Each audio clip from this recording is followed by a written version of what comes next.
How are we all doing? Hope we're all well. I'm having a beer with you tonight, so why not? Why not? Sheila Kersley. Good evening, Sheila. I hope you're well. How's every little thing with you? Hope it's all good. Yes, we're on the Guinness tonight. It's normally coffee, but after today, I need some alcohol. We all need that now and again, don't we? So yes, right. So yeah, a little bit. What? Tash Stratton. Hello, Tash. Just down the road from me. Evening, Tash. Hope you're well, my dear. Hope all is well. Mark O'Neill. Evening, Mark. Hope you're well, pal. Chaos Cole. Wow, that is quite an arrival. She's coming with Wahey. She's got the lip. No, what's that? Is that nail varnish emoji? What is that emoji? Anyway, proper Irish. Yes. Well, I'm trying. It's as Irish as I get. Sorry, the glass isn't very Irish. Sorry, Kales. But it's a proper job. That's all very nice. Who else have we got? Sharon. Hello, Shaz. Hope you're well. Good to see you. Sheila. Cheers. Yes, good. Thank you. Off to Thruxton tomorrow with the junior and the coupes. Very nice too. I wish I had a day off tomorrow because Thruxton's not a million miles from me. So have a great time down there, Sheila. And all at Kersley Motorsport. That's all good. Excuse me. Mark O'Neill is all good. We like that. Very good news. So yeah, right. Well, this is all a bit last minute. Basically, keep me up to speed with what's been going on at the hard compound at the moment. Basically, as you may have seen, we were going to have Bob Sharpless. Oh, Chaos Cole is going to send me a Guinness glass. See, you've written that now, Chaos. That's that's in writing. Yeah, there you go. Thank you very much. My dad's got one, and I haven't, which is scandalous. Anyway, but yeah, thank you, Chaos. I'm going to hold you to that. Yeah, so as you might have seen, last week we were supposed to have Bob Sharpless, the boss of our BTCC team, Unlimited Motorsport, on. That was supposed to be the live last week. Unfortunately, during the day, I was told that Bob had a family emergency, so he couldn't join in for the chat. So that sadly couldn't happen. Delighted to say that all is well with Bob and everything, and we were hoping to get it rearranged for this week. For right now, but unfortunately we couldn't due to well, he's running a BTCC team and we had the first round at the weekend, so he has been a busy chap, so we couldn't do anything with that. There was another guest that we were trying to get over the line tonight. He was unavailable, but we're working on that. And I thought, well, I had last Wednesday off, and we couldn't get anything over the line for today, so I thought I'd come and sit and have a ramble, which is what I'm doing now. So yeah, so that's where we are. We do have a live next Wednesday, the 7th of May. Then on the 8th, we'll be announcing an interview for the 14th. But from the Friday the 9th, Saturday the 10th, Sunday the 11th and Monday the 12th, there'll be slightly reduced content on the hard compound because we are going to the 6 hours of Spa. We're having 4 days out in Belgium, watching the excuse me, watching the World Endurance Championship, which is going to be very, very cool. So that's going to be great next weekend. So we're going to have a bit of content early morning next Saturday from Spa. Some photos and bits and pieces. Then we're going to probably have a quick walk around. We've got grid access and a paddock pass for the World Endurance Championship at Spa next Saturday. So probably have a little video walk around some point before the race starts, which I believe is 1 p.m. UK time. So around midday on Saturday, tune into the hard compound on Facebook and Instagram. We'll be going live. And then probably a few bits and pieces posted on the Sunday morning. Also on the Friday, we're going to be stopping off at Zolder to pay some tribute to Gilles Villeneuve and just have a mooch around there. So Friday, next Friday, this is the 9th, we're going to have some photos and bits and pieces from Zolder, then 2 or 3 bits on Saturday from Spa, and then some bits on Sunday morning because I might be a bit headachy on Sunday morning. So that's what's happening next weekend. So that is all by the by. Simon Bill, my friend Simon. Hello, Simon. He's coming to Spa with us.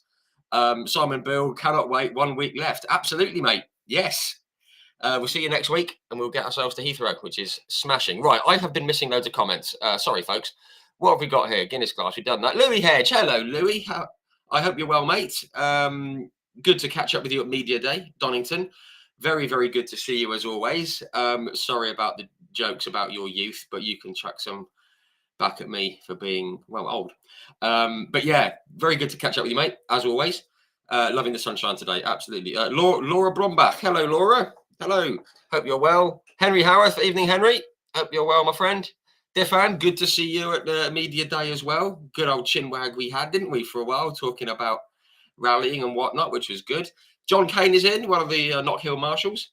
Hi, Rich. Hope you and your family are well, mate. Yes, all right, mate. Thank you, John. Hope you're well. If you've got sun up there in Knock Hill, I hope you're not, I don't know, melting or turning to stone or whatever you guys do up there.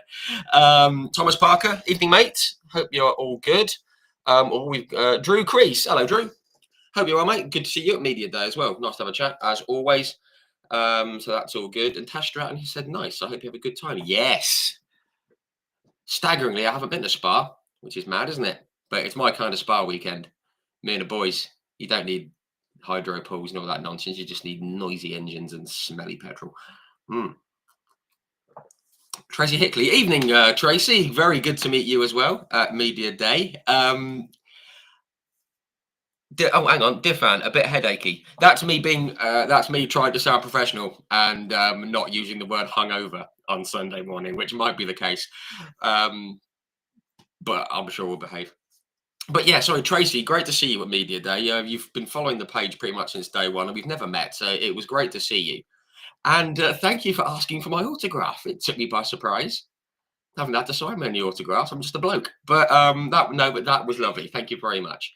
Simon Howarth, hello. Evening, mate. Hope you're well. All very good. So there we are. Crikey, there's 50 of you tuning in. Oh, my Lord. So that's very nice. 50. And there isn't even a guest. Blimey. I mean, normally there's about 200 by now. So, yeah. But no, it's great. Thank you very much. Sorry, I'm a bit itchy on the bit. Sorry, it's getting a bit long. Need a haircut. All hair, well, not all hair, but the bits you can see. We'll leave it at that. So that's good. Okay, we have our first topic. I'm sure I saw my first topic coming in here. What we got here? It was from Mark O'Neill. Where is it? Hello, Mark. Yes, Mark. I thought the rookies did very well in the BTCC. Yes, they did. They did very well, didn't they? All the rookies in the touring cars up at Donington. I actually really felt for Charles Rainford. Obviously, Charles was on here for a chat a few weeks ago. Excuse me. Pardon me. Yeah, Charles Rainford. Obviously, qualifying didn't quite go to plan, but he did pretty well. But he showed some good pace, didn't he, Charles? In the WSR BMW. But took a bit of getting used to for him, but he showed some good pace. And then he ran wide. Was it McLean's or Coppice? Coppice, wasn't it? Ran wide and hit the barrier, and that kind of put paid to that. And then he had to park up in the next race, I think it was. So definitely a weekend for Charles where the results didn't show his abilities and his performance, but he did very, very well. I was impressed with Max Hall, who's become a good friend. Him and his father Matt, if you're watching, hello mate. Been good friends of the page. Hoping to get Max on for a little recap soon.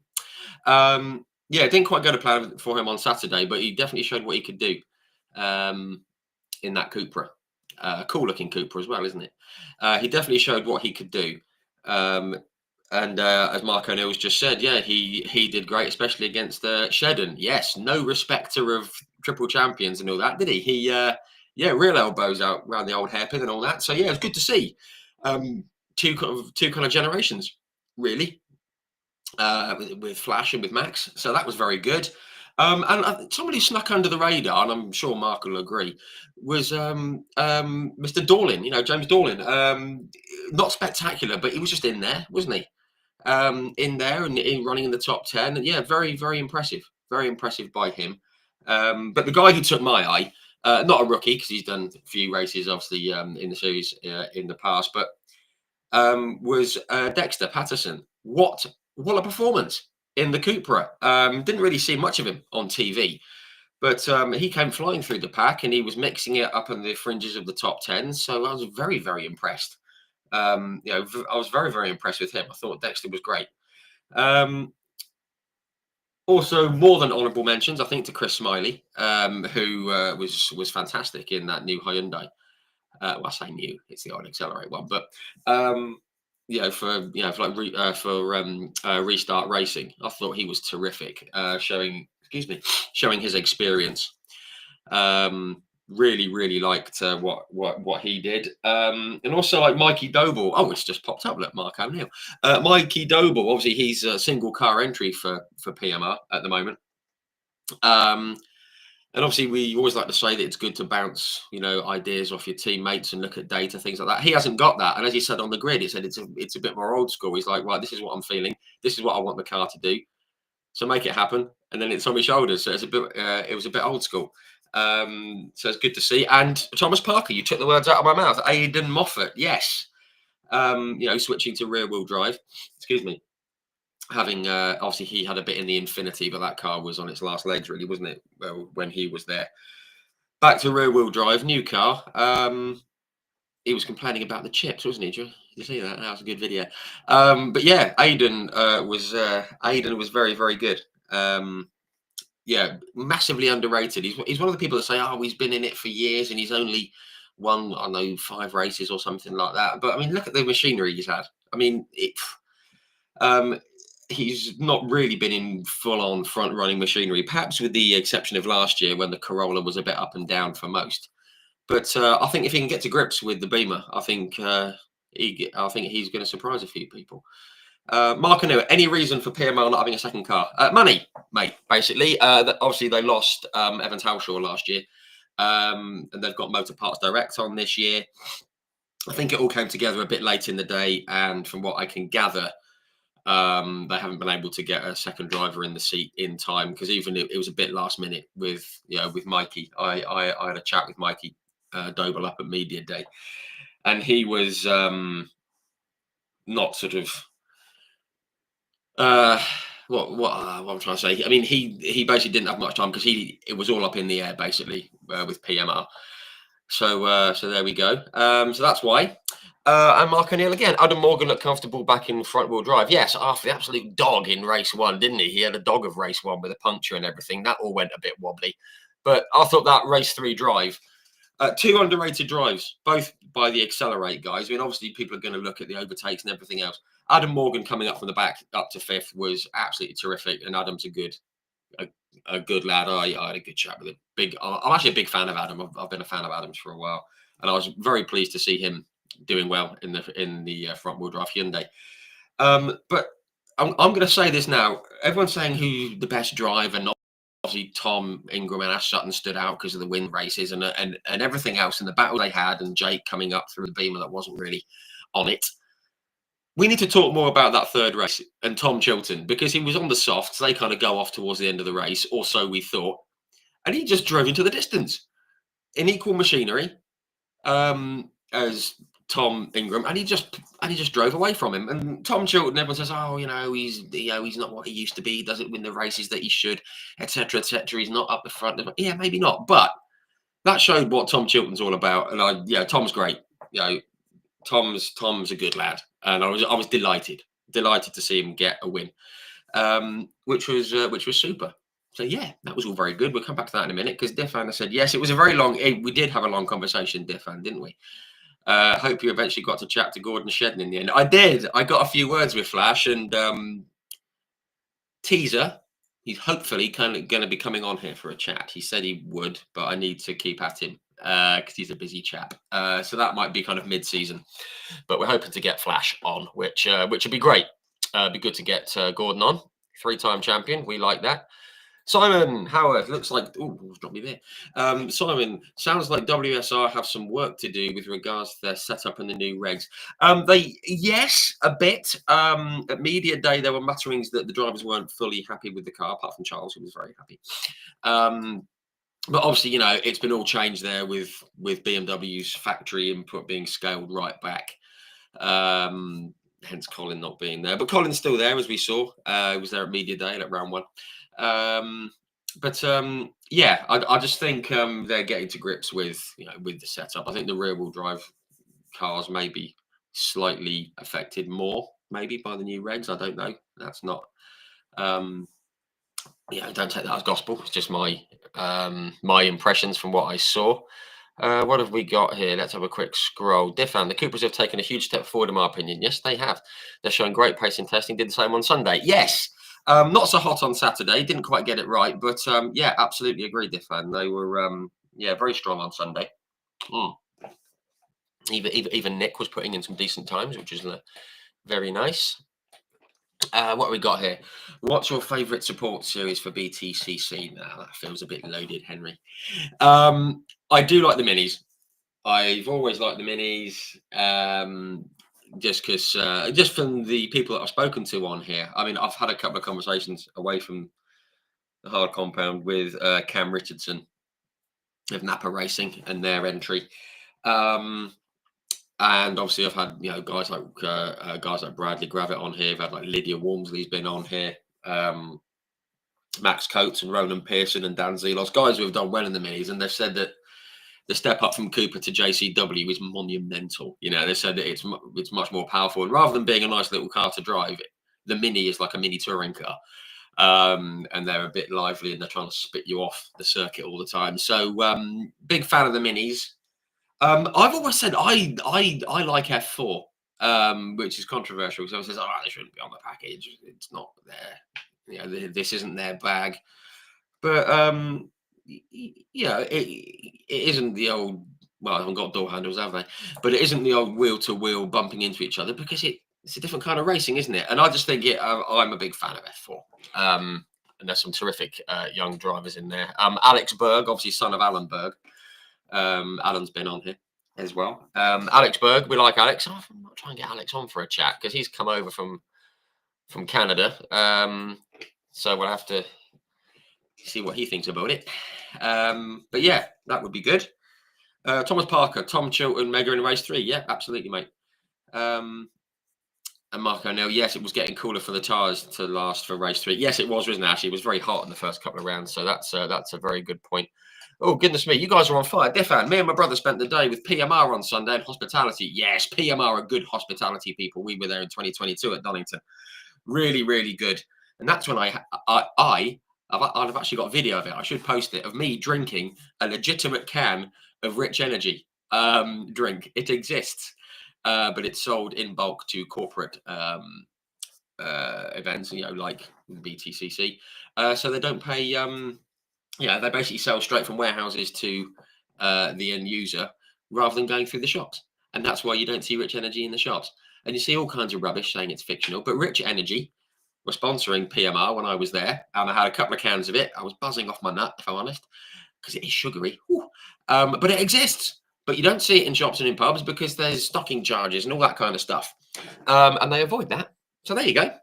Obviously a complete joke in Formula One, but that's by the by. But yes, Diffan, PMR on Sunday in hospitality, definitely recommended them to anyone, and it's great to see the Vauxhall still mixing up at the front. Absolutely agree. Mikey did a fantastic job in race 2, serving a drive-through penalty. He did. He came flying through, didn't he? Must be pretty annoying when it wasn't his fault that he got the drive-through penalty, as you say, with the team working on the car, on the grid. But yeah, to get where he did was very, very good. It was very, very good. Who has the best BTCC livery? God, that's a question. I do like Max Halls. I like Max Halls. It's just sort of colourful and bright and banging in it. The Virtue ones are good, but I think Creasy and I'm not saying that just because Drew's watching. Creasy's one's proper. Anything sort of British racing green or close. Big fan of that. Bit old school. Love that, with the old camo on the door pillars and everything. Love that. The Virtue one, I actually prefer Adam Morgan's livery to the two Toms with the teal. But yeah, I do like Max's. I like Creasy's. I am missing the Starline, the grey and the yellow. That was pretty cool. What other ones have we got? Let's have a look. Try to have a think here, because the Toyota ones, they've kind of gone like Toyota Gazoo, haven't they? Black and sleek and mean. Restart ones are smart. Restart smart. Napa smart. You know what? Because I'm old and I'm of an age, where the JPS livery is still the one that sucked me in with Ayrton Senna and all that, which we're going to come to Senna and Roland in a minute. But the black and gold JPS with the yellow helmet of Ayrton Senna sucked me into F1. That and Nigel Mansell back in '86. So I've got a soft spot for the One Motorsport Hondas. They are proper black and gold. It's just good, isn't it? It's just good. You know what? I'm going to go with One Motorsport because that's just my preference. Guys, put in the comments what you think. What you all think is your favourite livery on the BTCC grid this year, which is good. Tash Stratton, yes. Creasy, yes. Tash Stratton agrees. Track limits were really pushed in all series on Sundays. Yes. I'm getting fed up with track limits already, honestly. The whole thing with Max and Oscar in the F1 as well. Oh, did he count the corner? Did he stick a barrier there? If someone's on the outside and they see a barrier coming towards them, they'll ease off and go around the corner. Job done. No, but it damages cars and people might get hurt. People will very rarely get hurt these days because they're very. We don't want to see people get hurt, of course, but cars are so safe now. And a bump in the barrier, look at Takuma Sato, hit a 94 G impact in testing for the Indy 500. Got up, went, bruised me leg. Got up, got out. And I just think, take away the temptation to run wide, and you won't run wide. They don't do it in Monaco and Baku and Miami, do they? Anyway, discuss. I'm old school. Well, it's old, actually. That's good. What we got here? Marco, no, you should have seen what they would. Should have seen what people were doing during testing. Oh, now Henry, you've got to elaborate on that, my man. Henry, what were you doing in testing? Tell us what you can. Cutting corners. What we got here? Apparently, the tyres in the minis were being damaged quite easily and getting punctured all weekend. Yes, I did hear that as well. Actually, Diffan. Because was it Dan Camish got a puncture, didn't he? In the BTCC, so did Adam. Was there another one? Or am I imagining it? Anyway, but yes, hot day. All that kind of thing. Thomas Parker, Max Hall's livery looks like a Pokemon theme. Oh, you know what? I can see that. Not that I'm well versed in Pokemon, of course, but very, very cool. Very, very cool. What we got here? Yes, black and gold is the best. Thank you, Tash. Agreed. Mike Cole. Mike. Hello, Mike. He has. Scroll. It said gravel traps on them areas will take away temptation. They will.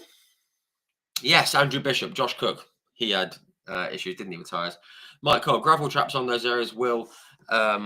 Yes. What we got? Yeah, Mike Cole, gravel traps in those areas will take away temptation. They will. They will. I've always said you need a physical deterrent that's not a sausage curb launching cars, up to Mars.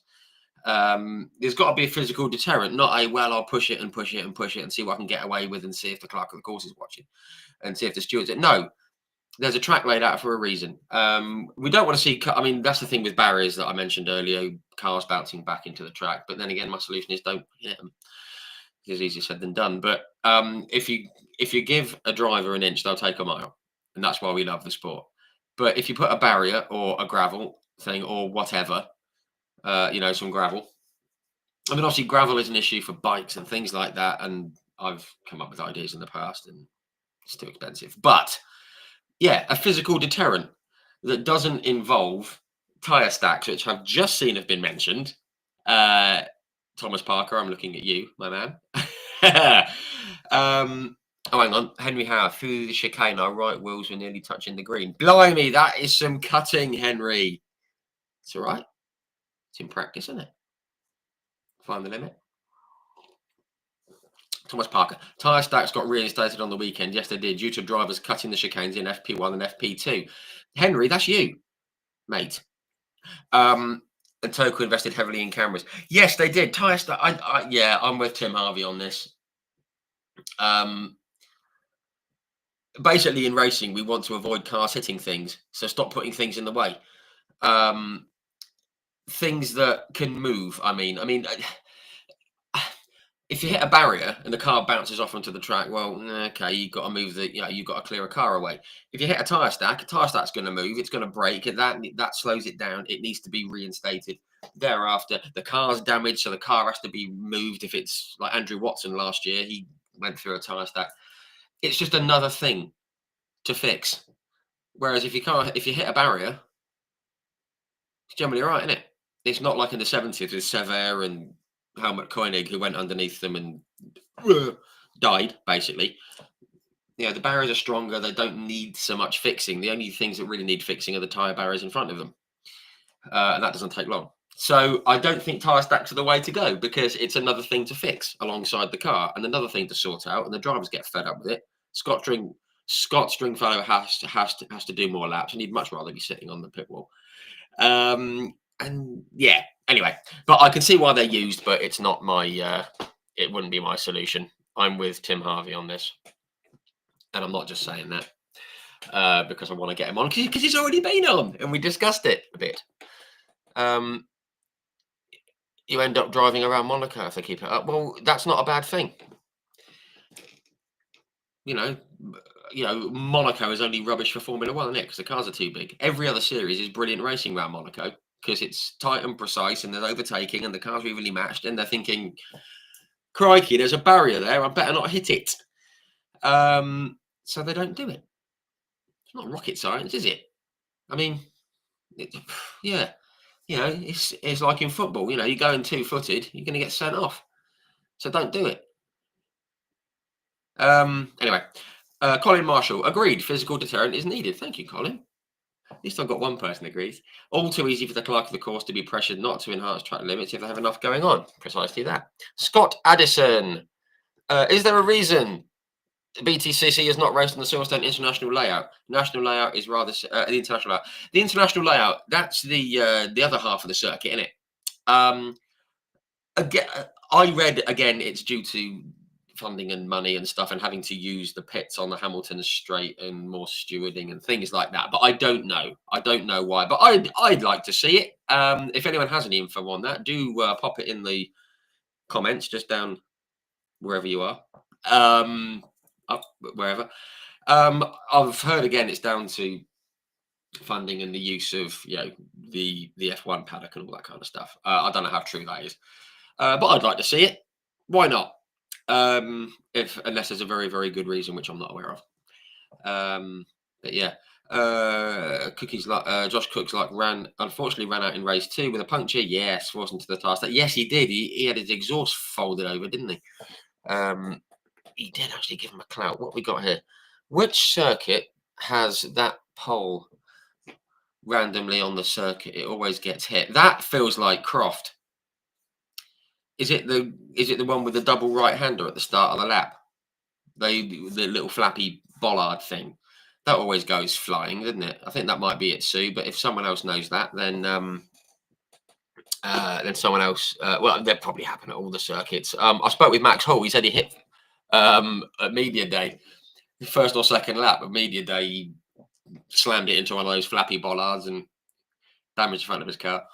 But yeah, the pole that randomly gets hit, I think it's Croft. I could be wrong. Chris Josie, hello mate, just down the road. I'm waving in your direction. Hope you're well. Who do you think will win the Grand Prix this weekend? Whoever puts it on pole, because it's Miami. I mean, the McLarens are quick, aren't they? I mean, Max can pull it out of the bag. We've shown that. But I'm going to go with... didn't Lando win there last year, didn't he? It was his first win. I'm sure it was. Let's go with Lando. Why not?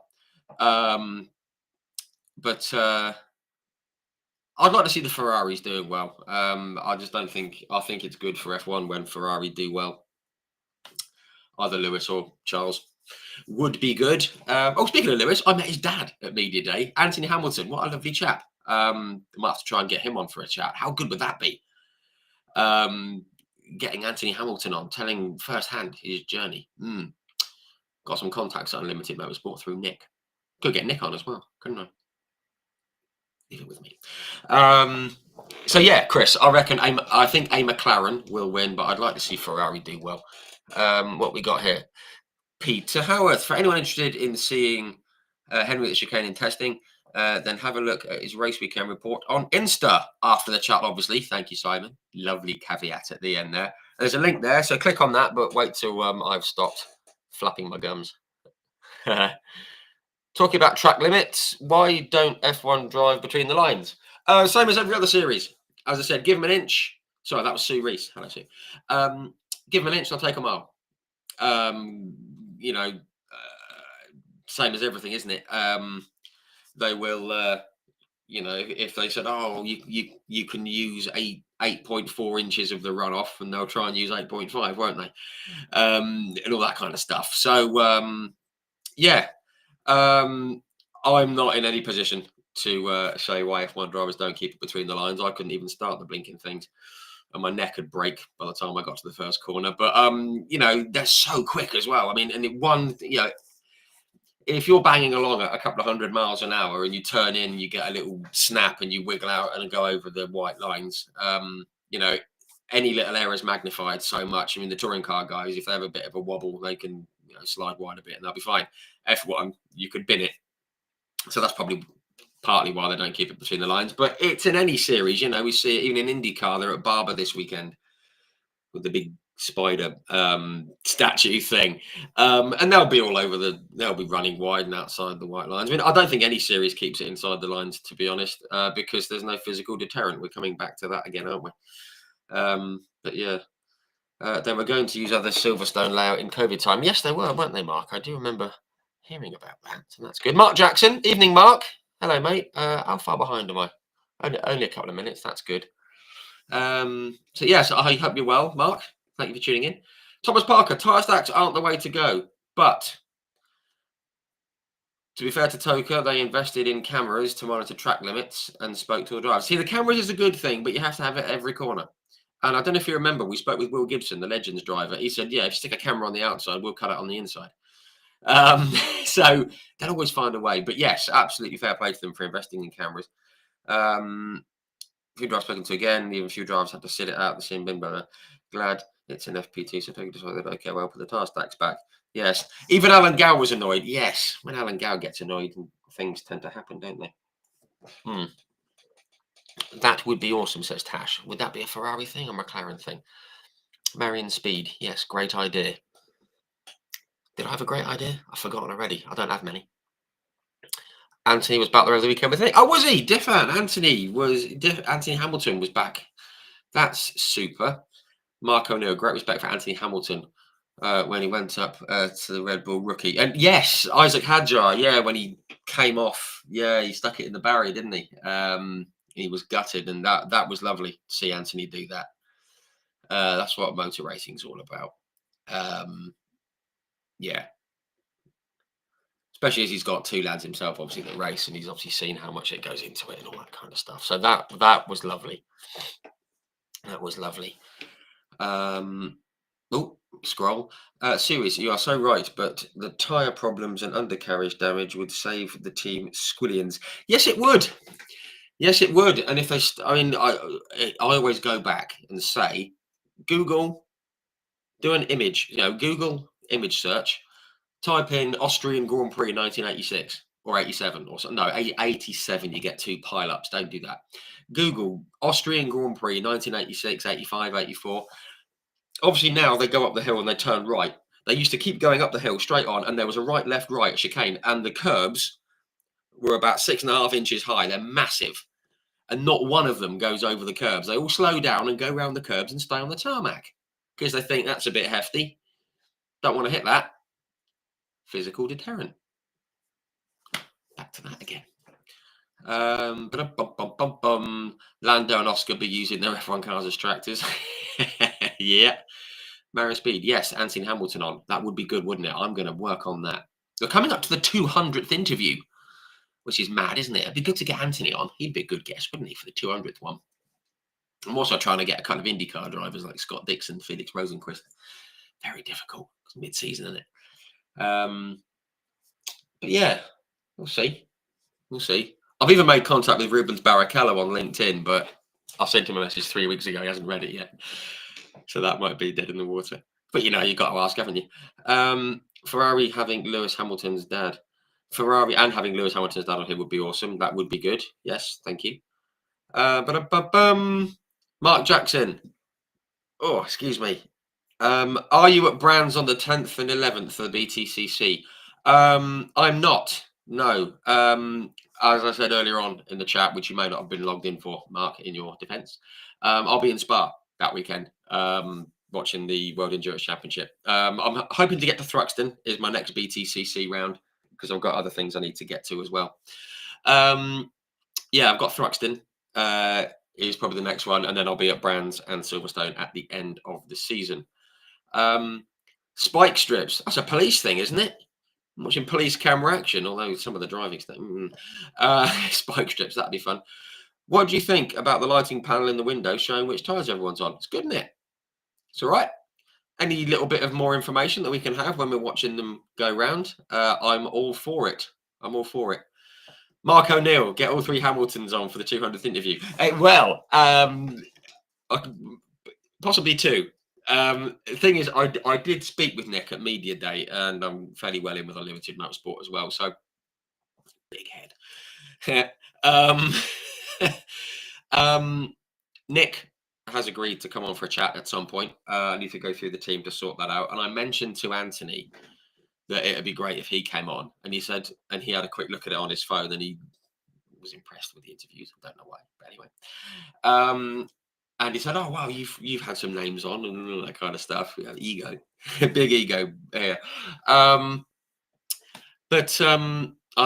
said tongue in cheek. I said, "Well, yeah, we've had some good names, but we need both of your boys on as well." And you half smiled, and he laughed and said, "Yeah, we'll see." Which I'm reading between the lines is, "Yeah, I might come on. Nick will come on, but there's no way in hell you're getting Lewis. But it'd be nice, wouldn't it?" What a 200th interview that would be. But no, I think with F1 the way it is, I mean, the closest I've got to an active driver is Karun Chandhok. It's very, very difficult. I've even contacted a couple of F1 Academy drivers and a couple of F2 drivers. And within that sort of broad coverage, I've basically, one is involved somehow with Ferrari and the other's involved with Red Bull, and they have to clear it with the teams, even at F1 Academy level and F2 and F3 level. They have to clear it and go through they have to go through the F1 teams because they've got their links to them, driver academies and sponsored drivers and all that kind of thing.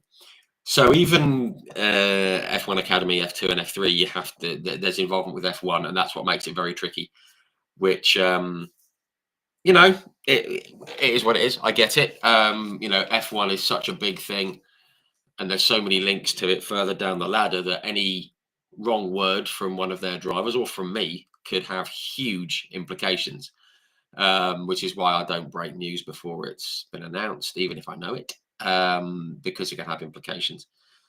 But yeah, now there's drivers in F1 teams academies and young driver programs and things like that. Everything has to go through, you know, Ferrari or McLaren or Red Bull, and that's very, very, very difficult. So yeah, I'll try.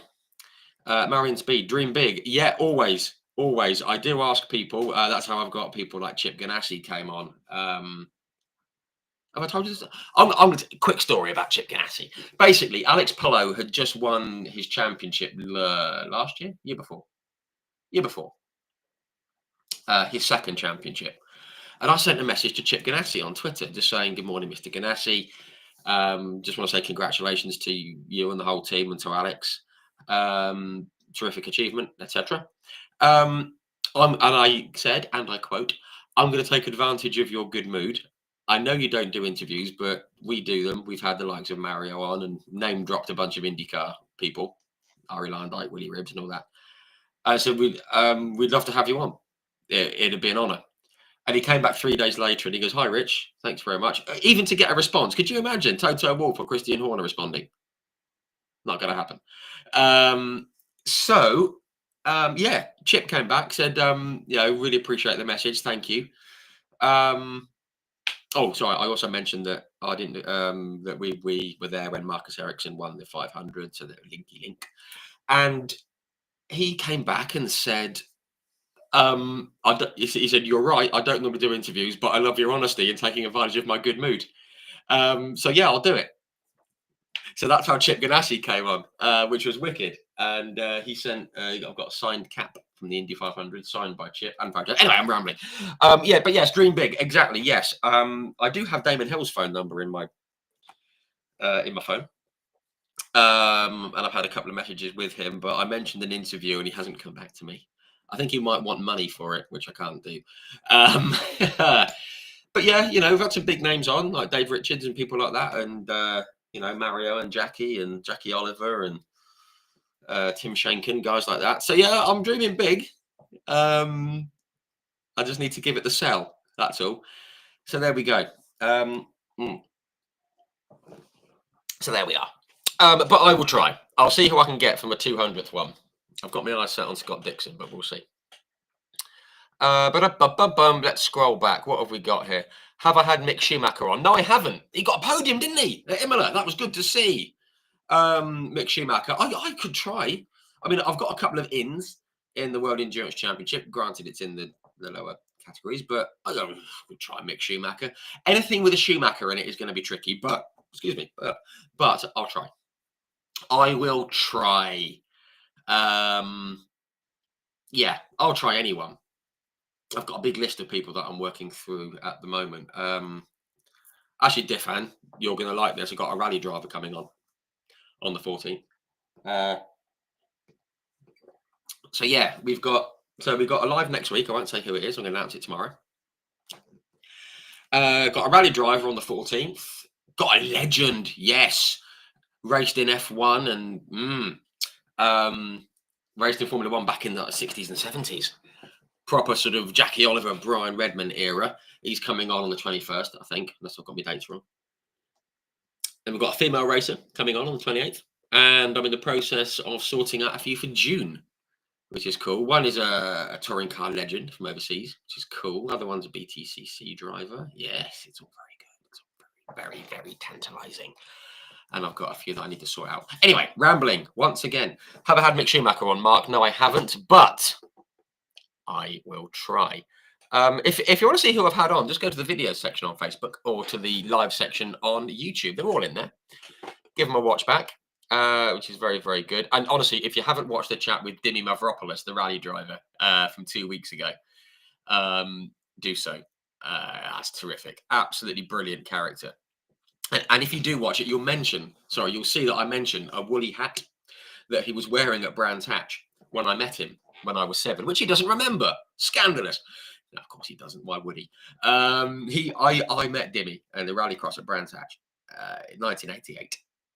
And he had this big woolly sort of Russian, Scandinavian type of hat on, big fluffy thing. And he put it on my head. And he was staggered that I remembered it. Off air, at the end, his wife or partner, we were about to log off. We had a little chat afterwards. Logged off, about to log off. And she went, wait, I found the hat. And he came and he put a hat on. It was brilliant. The same hat that he wore 37 years ago. I've got a picture of it. Hang on. Hang on, what am I doing? I'm trying to find it. Sorry, I am rambling. I really should pay more attention to what you guys are talking about, shouldn't I? Sorry, folks. Where's me Dimmy? I don't know if you can see this, but look. There's Dimmy with the. There's a photo of me looking delighted as well. Absolutely chuffed a bit with it. Anyway, rambling. Go and check that out. But yeah, so you can see who's been on and who hasn't, and that's all good. Okay, sorry. Defan Evans, maybe your eyesight is going. Could be. But I genuinely couldn't see the lighting board to see which tires they were on from the banking of the old hairpin. The old hairpin, yeah. You might have been looking into the sun. You might have been looking into the sun, Defan. It's facing the south, isn't it? So outside of Redgate. See, that's that. I don't know. But I could see where the drivers are deploying the boost. I just need brighter light bulbs. Need LEDs with the lighting border. That's what they need. Paint bombs. That'd be good, wouldn't it? That'd be fun. Yeah. They'd end up looking like Andy Warhol paintings. We need to talk about Mohammed Ben Sulayem. Is he a good thing or a bad thing for F1? Um, I, I don't think Mohammed Ben Sulayem is the main issue. I think the whole of F1 and the audience they're targeting and the way they're going about things. I get the street circuits. I get that. Because basically, I think it was Chris Whitty who actually said it's easier to get people into towns for street circuits. People live in cities. That's why Spa's struggling. That's why they don't use Zolder. That's why they don't use Hockenheim. It's in the back end of nowhere. So I can see why they're doing it, even if we don't agree with it. But yeah, there's a lot going on with F1. I think Ben Sulayem is the mouthpiece. But I think there's a lot more going on behind the scenes that needs sorting out. Is Malcolm Wilson picking up a poison chalice? Could be. Who's next on top of the pile? Don't know. Wouldn't like to say. I'd love Dave Richards to go in there from Pro Drive, and I think he would as well. Yeah, I'm trying to steer away from the politics of it all as much I can, because well, there's a lot going on that I don't know about, and I'm not going to go and shoot my mouth off about stuff that I don't know about. Which is why I stick to certain series on here. But yeah, I just don't think the way. I mean, the racing's getting better. We can't deny that in F1. It's definitely more entertaining than it has been in the last few years. But off track, I just think it's not a route I'd like to see them take with various things. But I get why they're doing it. What have we got here? We will back you up and rave about you. Thank you, Tash. Should I do that? It seems to work on Twitter, doesn't it? Yeah, if you get 10,000 likes, we can get Heinz Harold Frentzen or someone. I might do that with Mika Hakkinen or someone. That'd be good, wouldn't it? Come on. Come on, folks. Big up the THC. Big up the Hard Compound. Share our stuff. Tell everyone how brilliant it is, and we'll see who we can get on. You say, oh, yeah, it looks good. Yeah, look at all your followers. Yeah, why not? Why not? Only thought I asked Matt Armstrong, a YouTuber, was racing around in his Porsche with Mick Schumacher. Yes, Matt Armstrong, though, he's got, well, what was it? I think across the 4 platforms, which I'm very grateful for. We're going for 25,000 followers, which is amazing. There's probably some crossovers, but it's pretty cool, isn't it? I think Matt Armstrong's got about 10 times that. He's sort of probably a bit of a bigger player than I am, a bit more reach. So, but I'll try. That's a good shout, Mark. I'll try. I've contacted the likes of like Stoffel Van Dorn and guys like that, and like Daniel Kvyat. I'm trying to get in contact with him, and Kvyat'd be good, wouldn't it? But we'll see. We will see. Packed schedule. Started following F1 the year that Hunt the Shunt won. 1976. That would be, wouldn't it? Yes. Good old Hunt the Shunt. Do you know he was only known as Hunt the Shunt in Formula 3? There you go. No one called him that in F1, apart from people who didn't like him. But yeah, so there you go. So 76, my word. James Harmon. Hello, James. You're in. Hello, mate. Resident Formula E legend. I hope you're well, James. I hope you're well. It's been a while since I've seen you, my man. Autosport last year, wasn't it? So hopefully we'll catch up soon. Thank you for tuning in. Marion Speed, yes. Dave Richards, very good. James Harmon, what have you missed? Well, it's the Hard Compound. You haven't missed anything, mate. No, we're just talking about the opening round of the touring cars and a few bits of F1 and stuff and all that kind of thing. So we're going to get to IndyCar and NASCAR and Senna. Actually, Senna and Ratzenberger in a minute. We're going to get to that because it's that time of year. Defan, will you be keeping an eye on the BTCC while you're at Spa that weekend? Well, the race is on Saturday at Spa, so I guess I could, but we're going to 2 football matches and we're driving around Belgium on a Sunday. So I'll probably keep an eye on the results, but I won't be posting anything. I'm having a bit of time off, but I'll be keeping an eye on it, see what the results are doing. Caterham's Mini Trophy Sport Sprint Challenge GB on the only support packages for brands next weekend. Poor Sprint Challenge. That's Amy Watts. Go and check Amy Watts out. Hopefully, because she came on a few weeks ago. Hopefully she will be out. She had a big old shunt on Saturday, so hopefully that'll be good. Les Thacker, hello Les. How are you? How are you, sir? Great to speak with you at the end of last year. Invitation still stands if you wish. No problem at all. For those of you who don't know, Les was involved in motorsport, has been involved in motorsport for many, many years. I believe it was with BP, was it not, Les? I believe it was. Yeah, some terrific stories, some of which are broadcastable. But Les, great to have you tuning in, Les. Very, very good. Thank you very much. I appreciate it, sir. Sky TV presenters discuss which ones we love or not so. They've all got the pros and cons, haven't they? Presenters in F1. I think like Naomi Schiff gets a lot of grief needlessly because she knows what she's talking about. That girl, she knows what she's talking about. She's great. Sky TV presenters, yeah, that's a good one. I think they're all getting a bit better than they are, but we miss Johnny Herbert, don't we? Everyone loves Johnny Herbert, which would be great. Oh my goodness, I've forgotten her name. Oh, the Irish lady. Oh my goodness. But she's brilliant, does all the technical stuff. Absolutely love what she does. She's brilliant. But yeah, folks, have a chat. Have a chat. How about Bobby Thompson? What about Bobby Thompson?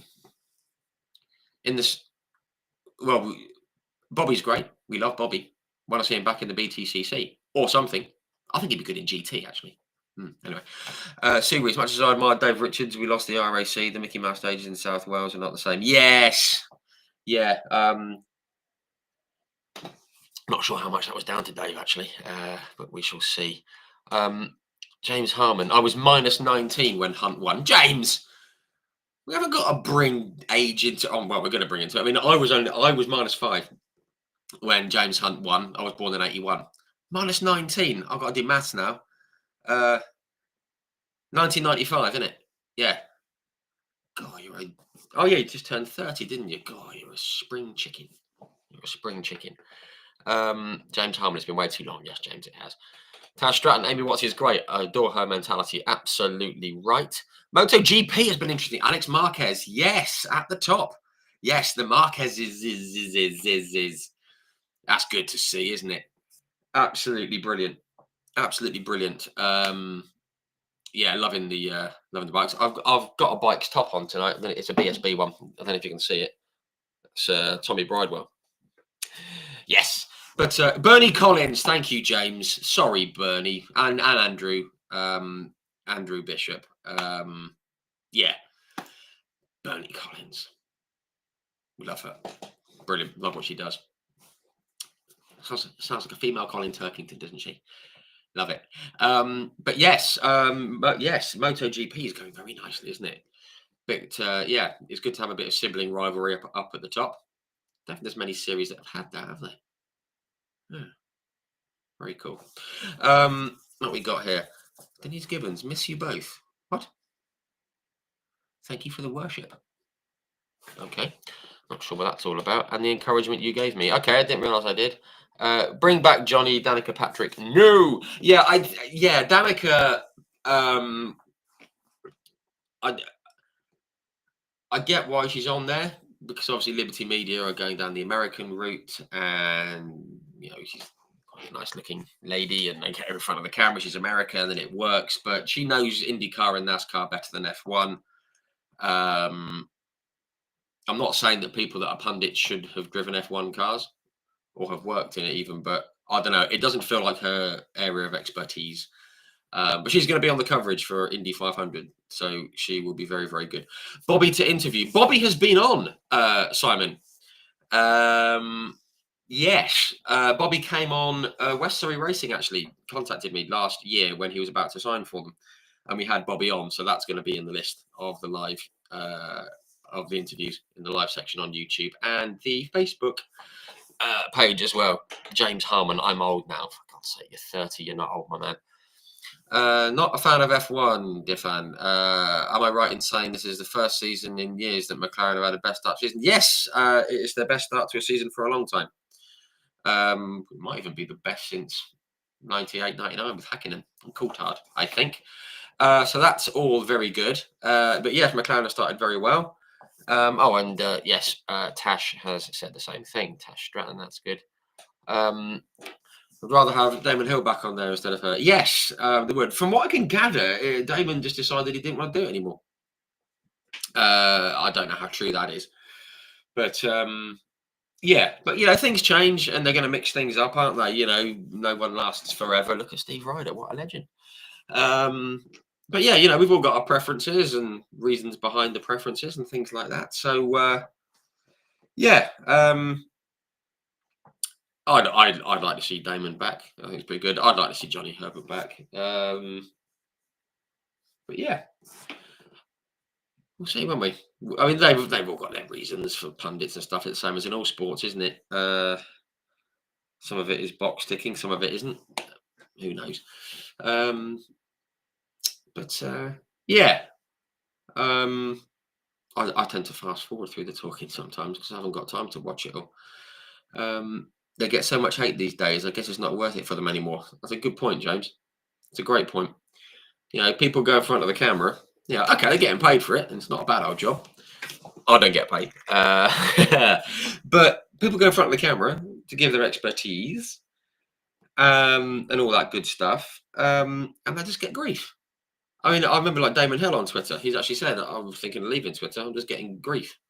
The bloke's a world champion. The bloke's a world champion. He knows what he's talking about. And he gets grief for it from people that have probably never even been to a Grand Prix. But yeah, that's part of it. I'm sure it's part of it. I've had it in the past. People just giving me grief for trying to write an article about stuff, and I throw a hissy fit and say, "Oh, I can't be asked today," and don't post anything. So there you go. But yeah, I think that's a good point, James. I think they're probably thinking, "Well, why on earth should I? Why on earth should I go on the air to get grief in his private life?" I was just going to say Billy Munger, Thomas Parker.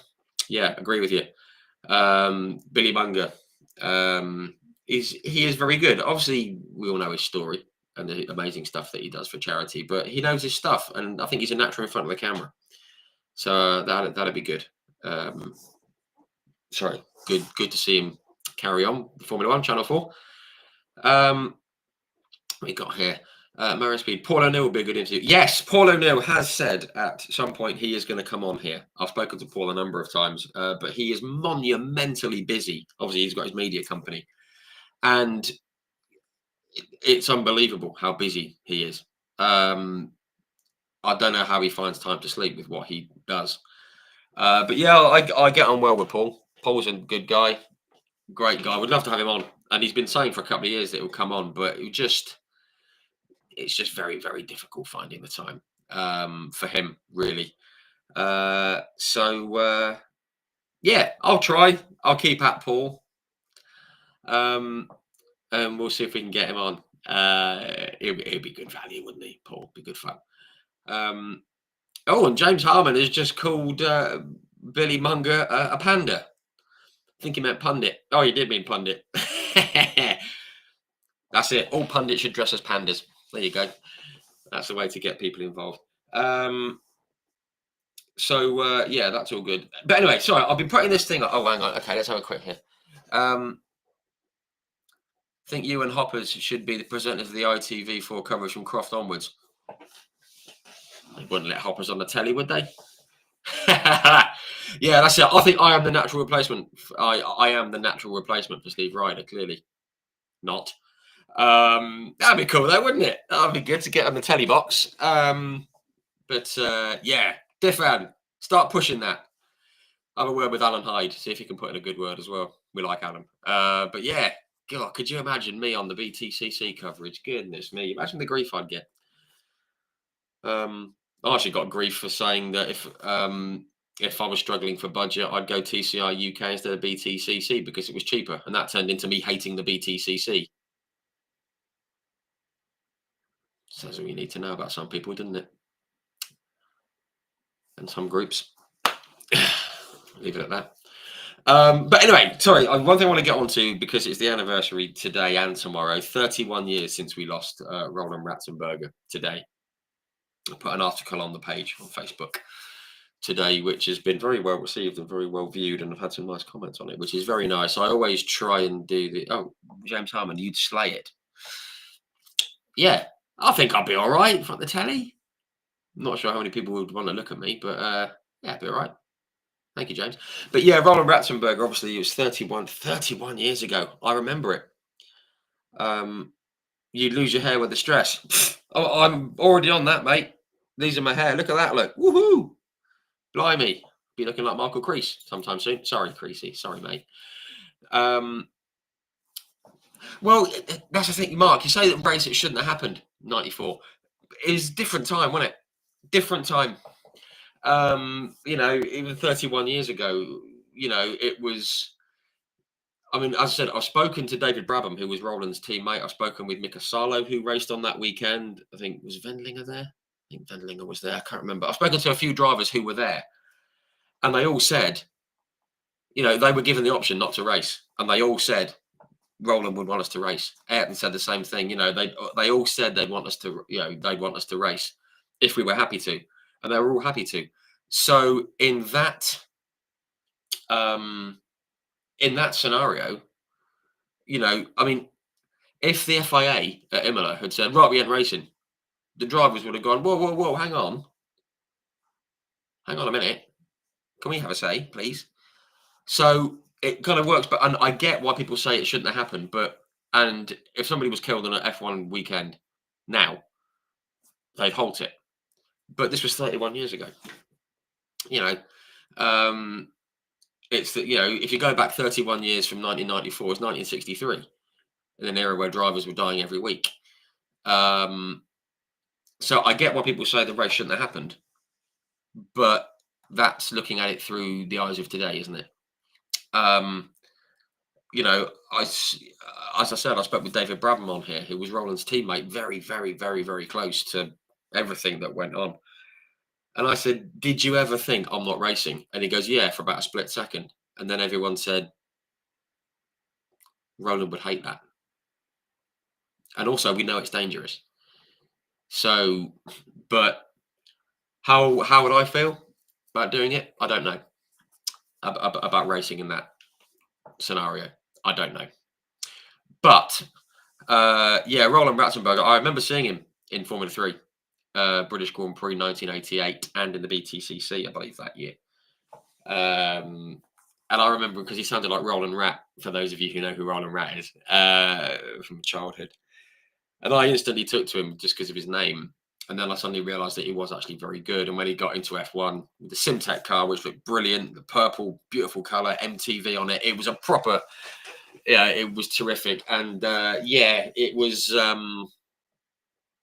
just awful what happened. We talk about the Tamburello and the corner that it was, and the speeds and the lack of tyre barriers and everything else. But let's not forget, Roland's one was nothing to do with the Tamburello. It was slightly to do with it, but he hit the curb at the Acqua Minerale chicane down the hill before they went up and round to Ravazza. He hit the curb, dislodged the front wing slightly, and the speed, I guess, that he was carrying, even into the Tamburello, we are on the main straight, it just dislodged it. He hit a bump, wing went under the car, and he was a passenger, and we all know what happened. So I get why they didn't think anything needed doing, or they didn't think about not racing that day, because it was. I'm not going to say it's Roland's fault, because that sounds awful, but he hit a curb and that caused damage. That caused some mechanical issues with the car and some structural issues to the car. It was nothing to do with the circuit, and I guess that's how they looked at it. And if the drivers were happy to race, then that's why they went racing. Obviously, we all wish now they hadn't. With what happened in the first start, the spectator was injured from flying debris. Was it with Pedro Lamy hitting? Was it Leto? Or I can't remember.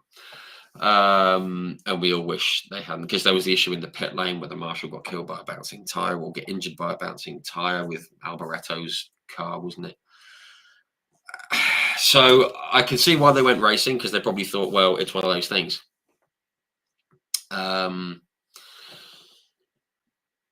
But yeah, I remember I was at a friend's birthday party. I was only I was 13. A friend's 13th birthday party. And we heard that Ratzenberger had been injured. We we went out ice skating, ice skating in Bracknell. What a party! And we got back to his house, and the news broke that he died. And I remember being really shocked. Um, but then, of course, we know what happened the following day, which I'm going to come to in a minute. But I get why people say they shouldn't have gone racing, but they probably looked at it and they thought, well, if the drivers are happy to, there was no problem really with the car. It wasn't, the brakes didn't fail or hydraulics didn't fail or anything like that. It wasn't an issue with the circuit. It was just, unfortunately, a minor miscalculation earlier on in the previous lap.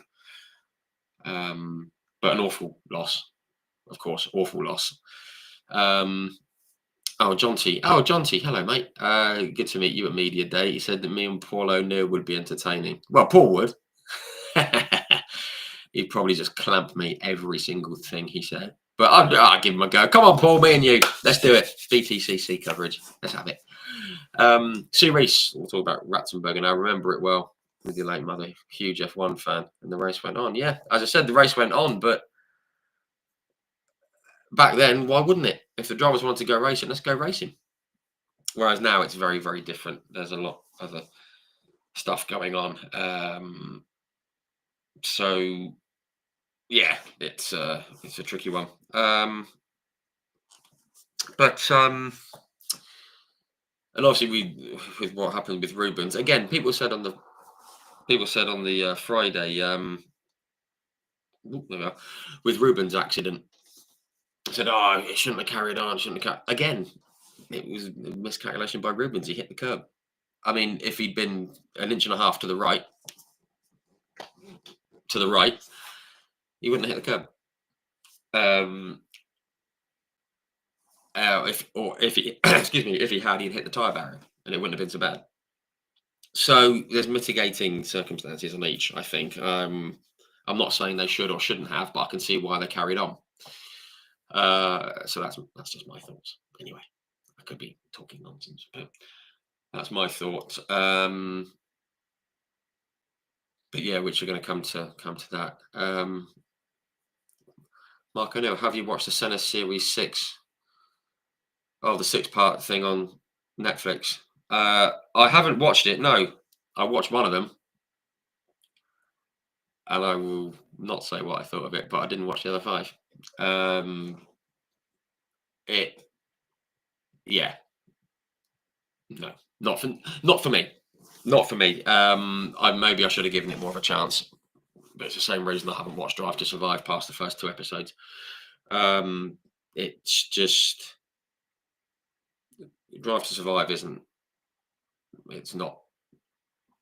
The things they focus on aren't what I tune into motorsport for, and the Senna thing, it was just the way it was done. It wasn't to my tastes, but I'm sure I'm sure people will have different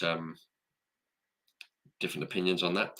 But yeah, let's see what have we got here. Tash, I guess nowadays they want to pay their respects to the person lost during the race. Exactly.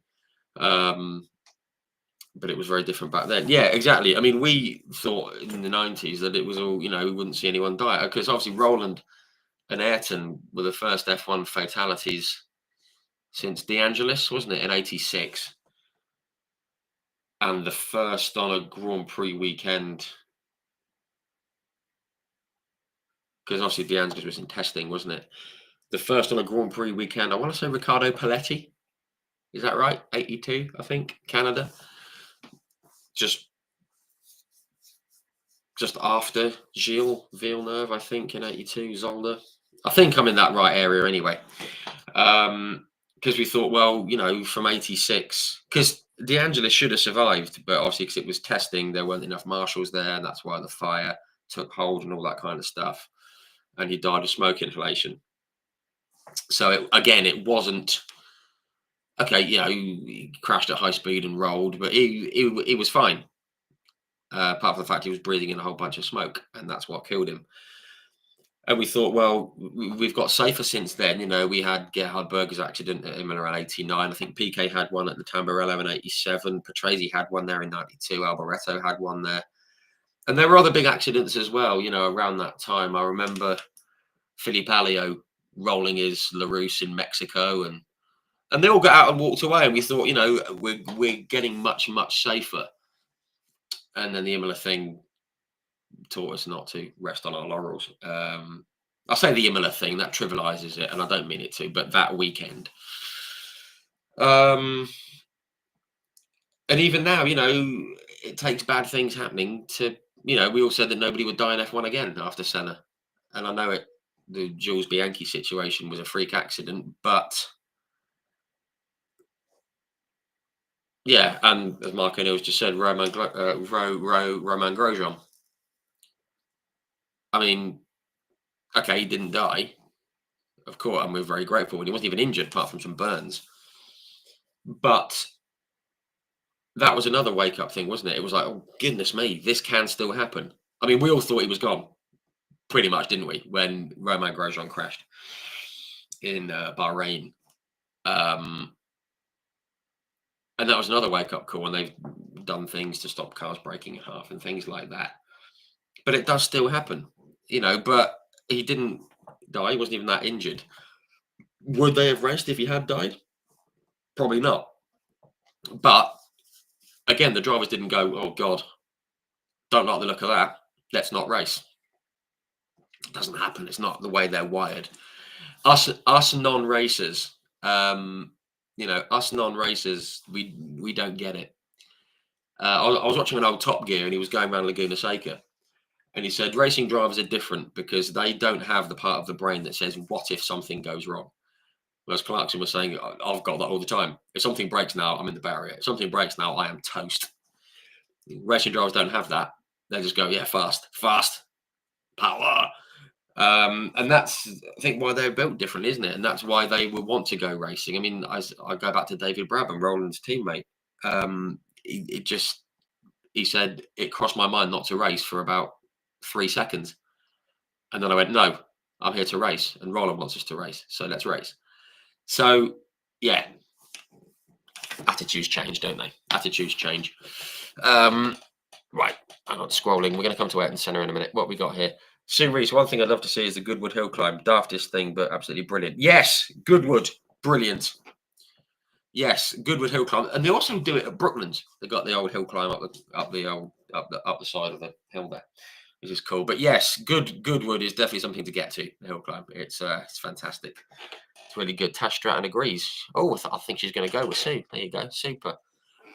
More power is what Clarkson will always say, but yes, racing drivers are very ballsy. Absolutely. What we got here? Yes, Simon Howarth is obviously Henry's. Excuse me, Henry's father. He says, I don't understand it either. When Henry's taken me out in the JCW, I don't understand how he does it. Yeah, exactly. It's the bit of the brain. It's just like, well, it's dangerous, but let's crack on. We'll be all right. We'll be fine. So yeah, that's the way they think, isn't it? But yes, it's. I think that's how we have to look at it. I mean, us mere mortals and non-racers, we look at it and go, "You're mental. What are you doing?" I mean, I talk to guys who've done the Indy 500, and they're doing 230 miles an hour, 2.5 inches from a concrete wall. And they're going, oh, yeah, but you don't even think about it. How can you not think about it? It's a concrete wall next to your head. But they just think, well, no, it's just different thinking. So I get why people say these things shouldn't have gone ahead. But motorsport's dangerous, and I guess that's part of the appeal still, isn't it? Excuse me. Yeah. Oh, whoever invented Guinness is a saint. Anyway, Thomas Parker. Yeah, Shelsley Walsh. Oh, that popped up. Something's happening. It popped up on my Facebook recently. I always fancied going. Up north, Shelsley Walsh, isn't it? Up north? Yeah. Epic hill climb, worth doing. Vitalda Marasevsky, you're late because of snooker. I mean, fair enough. It's Ronnie O'Sullivan. He's pretty good. So yeah, fair enough. Hello, Toller. I hope you are very well. Anyway, elephant in the room. We know what the anniversary is tomorrow. There'll be a post about it tomorrow morning on Facebook. Obviously, we're not doing it to get attention, but I've written what I hope is a fitting tribute to Ayrton. I always try to. Get it right with Ayrton. Normally, I write articles about, like Roland today and other drivers, or just races and things like that. And I do it from a motorsport standpoint, unbiased, hopefully. But the Ayrton Senna post tomorrow morning that's going to go out is a more personal account of my memories and thoughts on the. Well, no, I've been given thoughts on the accident because I see people saying that Williams killed him and all that kind of stuff. I hate to say it, shut up. If that is your opinion, everyone's allowed an opinion, but if you think Frank Williams killed him and never showed remorse, you're an idiot and you need to shut up. Anyway, thanks for that. Because I've spoken to people who were involved at Williams at the time. And yeah, just wind your neck in. Sorry. Get off my high horse. But yeah, so there's a post going out about Ayrton across Facebook, Twitter, and Instagram tomorrow. It's the first time I cried at motorsport. I don't know if people have seen this. You probably have. There's a bit of artwork here, and there's another one here. Ayrton, along with other 1986 cars, the year I got into it. And people have actually often asked what's on the shelf behind me. And I'm going to show you. These are all the cars that Ayrton Senna raced in F1. Tolman. The Monaco car. This one, unfortunately, doesn't have JPS on it because it's not allowed, but that's the bit of focus would be nice. Camera, shall I sit back? There you go. No. Anyway, that one. Underrated livery. Camel. Obviously, it's got Lotus on it for obvious reasons. Just a little one to 43s. So that's what's on this shelf. Had to be the lap of the gods car. The 93 McLaren. And the one that always brings a little tear to the eye because we know what happened. But so that's what's on the shelf behind me, in case anyone gives a monkeys. So yeah, Ayrton, a bit of hero, and 31 years doesn't seem possible. He's almost been gone as long as he was alive, which is unbelievable, isn't it?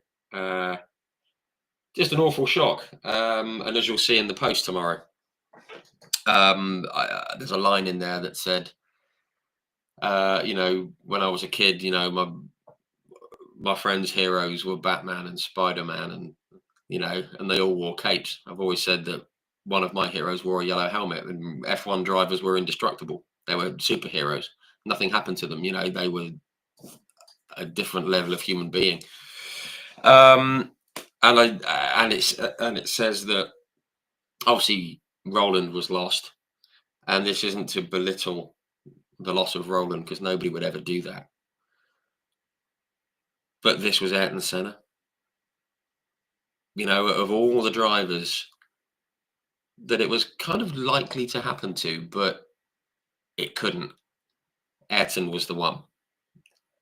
And I remember if you saw the accident and they stopped the race, of course.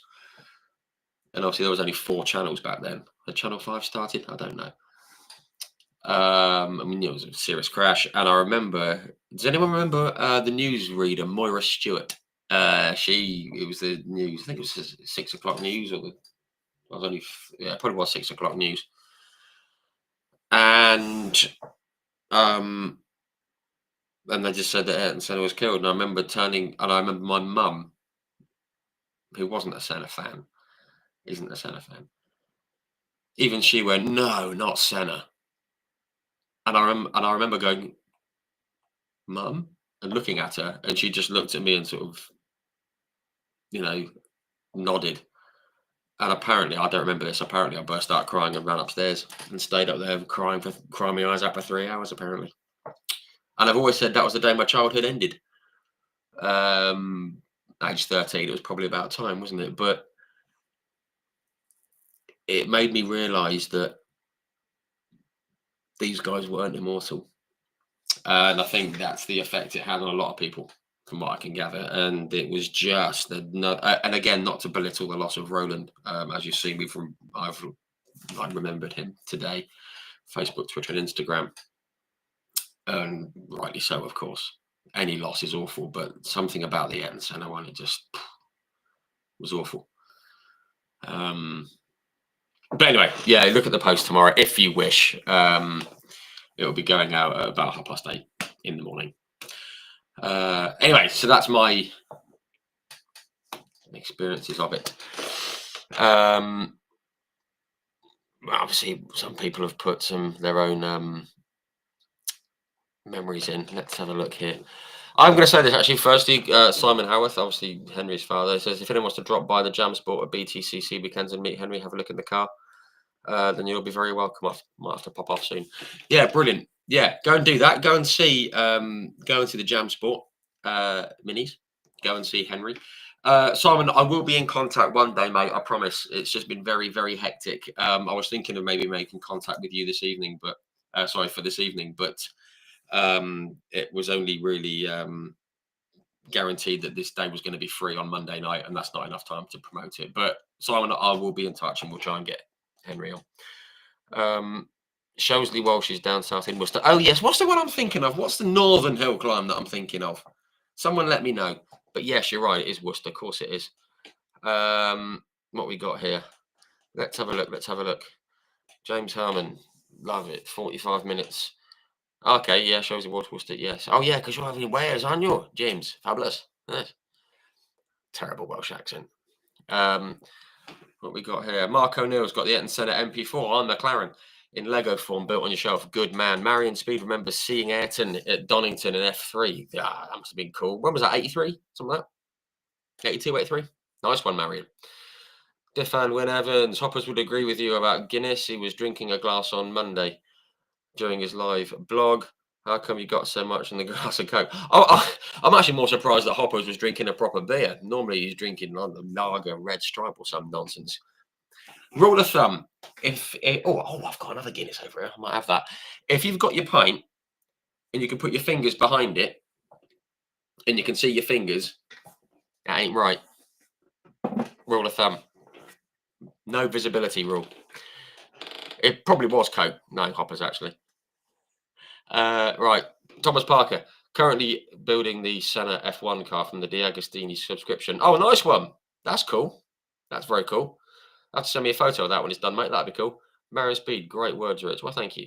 And you were the same for Ronnie Peterson. I'm sure that was a similar thing because he was something else. I mean, I wasn't born until 3 years later, but I said I spoke to Mario Andretti, was obviously his teammate, won the championship on the result on the back of it. I've spoken to him and Dave Brody. God bless him. Brode left us very sadly, but he was good pals with Ronnie Peterson. And anyone who I've spoken to that knew Ronnie Peterson, Jackie Hicks I've spoken to, and Jackie Oliver, and other people that knew Ronnie, they all get very upset when they talk about his loss, which says everything you need to know, doesn't it? But Mario, if you want to watch it, it's one of the earlier chats. He said that he found out he was on the Autostrada, the motorway in Italy, and he stopped at a toll booth to pay the toll for the motorway. And the guy on the window recognized him. And he said, "Oh, have you heard about Ronnie?" He was like, "Well, what?" He goes, "Oh, he died." And Mario was on his way to see Ronnie. I remember even Mario got very upset with that. And so I can fully get why you would be the same, Marion, with Ronnie Peterson. Andrew Bishop, when a football match stops in Sao Paulo, Brazil, you know how special Ayrton was. Absolutely right. Absolutely right, Andrew. He just transcended F1, didn't he? Transcended motorsport. He probably would have been president of Brazil, more than likely, or he'd have run for it, certainly. Just on the subject of football, I don't know if anyone saw the football team, Corinthians. This must have been about it must have been 25 years after he died. So 2019, that would work actually. Yeah, they put out a black and gold special kit with Ayrton Senna's signature on the front, and I've got a pal who lives out in Sao Paulo. Met him at the Download Metal Festival in 2012. Lucas, if you're seeing this, hello Lucas, good to see you, man. He got me the shirt and sent it over. It's a pretty cool little Ayrton Senna tribute shirt in JPS colours. Very cool. Rambling. I need to catch up. Simon Howard, no worries, Rich. Excellent. Scott Addison, Bowness Hill Climb. Yes. God, I'll tell you what, you guys are good. Hey, when I have my blunders, you save me bacon. Thank you, Scott. That's the one. Harewood Speed Hill Climb. I think I've heard of that one. Harewood Speed Hill Climb. That's pretty cool. What we got here? Diffan, very well put about Roland and Senna. Didn't know as much about their deaths as you were born in 1997. Well, yes. I mean, your birth was 4 years after the loss of Ayrton, 3 years, just like mine was 3 years after the loss of Ronnie. So I kind of get that, but yeah. Tash, born in 1996, didn't know much about the accident. It's always sad when someone passes away. Yeah, absolutely. So as I say, this is I think I put it right when I put the article about Ruben's accident yesterday. I think I used the phrase "it's a tricky few days" for F1 fans. And I must admit, I had another post scheduled for today. I had another post scheduled about the BSB upcoming this weekend, which starts this weekend at Alton Park, which is going to be very cool. But it I don't know, it just didn't feel right posting something else after Ruben's, after Roland's post. I just thought, no, let's have a day for Roland, because he doesn't get overlooked, but obviously, you know what I mean, with Ayrton. So there will probably be a couple of posts tomorrow, but Ayrton will be the one in the morning. So yeah, you know what? While we're talking about these people, I think it's only right. I'm going to open up another can of Guinness. Hopefully, it won't go down my trousers, because it's only. I'm going to rate. This is. Pour myself a drink. And have another little beer for Roland and Ayrton, because they shouldn't be forgotten. And I always feel a bit uneasy posting about death. And I do post about it, and I feel uneasy about it, but because the page has got a bit of a following now, and I just think it's nice to make people aware, even if people haven't heard of them. There's a chap out in Australia who passed away, had a heart attack at Phillip Island in the touring cars, and I just think that people need to be aware that we do still lose people, and also going forward, it's a way to remember them, because we shouldn't forget people that pass away. I mean, one really pulled at my heartstrings. There was a 6 or 7 year old young drag racer, young girl, was killed out in Florida, and I just think it's important that we remember these people, whether it's a recent thing or whether it's been 30 years plus. So apologies if people do find it uneasy that I post about these things, but the reason behind it isn't, let's get some attention for it. It's just making sure these people get remembered, like with Craig Breen recently. Second anniversary of his passing. It's important to remember them. I'd like people to remember me when I go, in a positive way, which isn't guaranteed, but if I can do my little bit just to remember other people, then that's why I post them. But that's the only reason why. So here's to you, Roland, and to Ayrton. I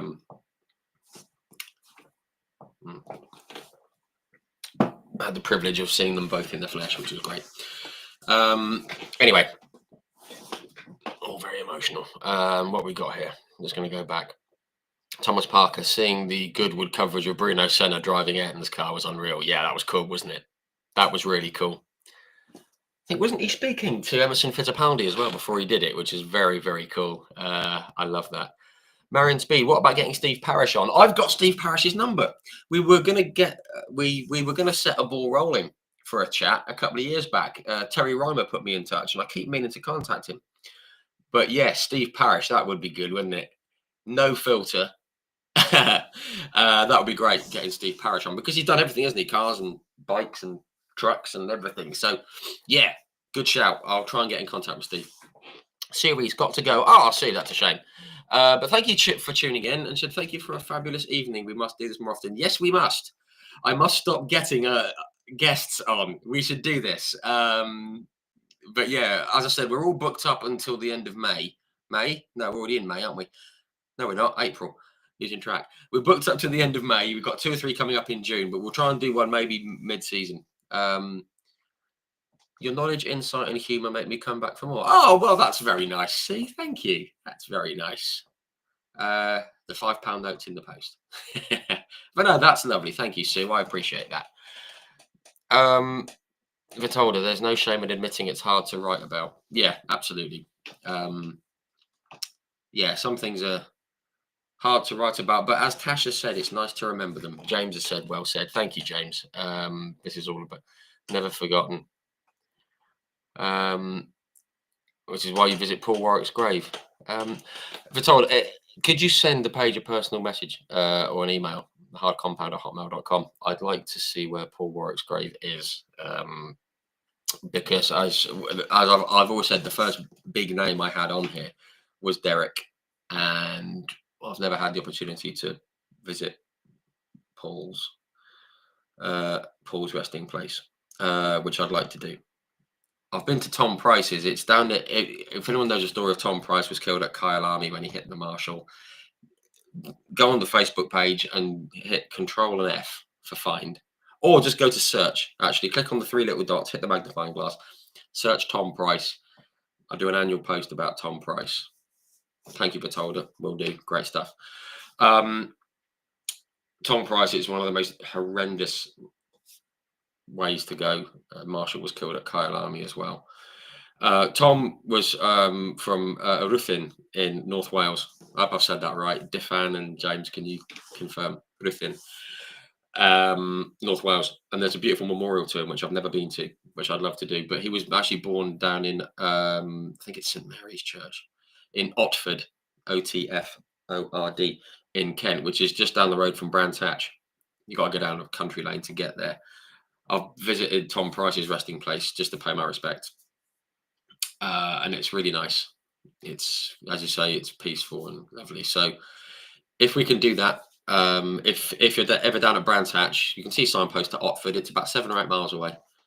Just go and pay some respects to Tom Price, because he could have gone to the very top. Marion Speed, it reminds us that motorsport is dangerous. Good to remember them. Yes, that's exactly it. That's why I post about these things. I post about some anniversaries and things like that. I don't want to cover them all because it just gets a bit morbid and a bit samey, and people might think I'm trying to cash in on people not being with us anymore. But it's a tricky balancing act, because obviously social media, to get the armchair warriors who give you grief when your intentions are good.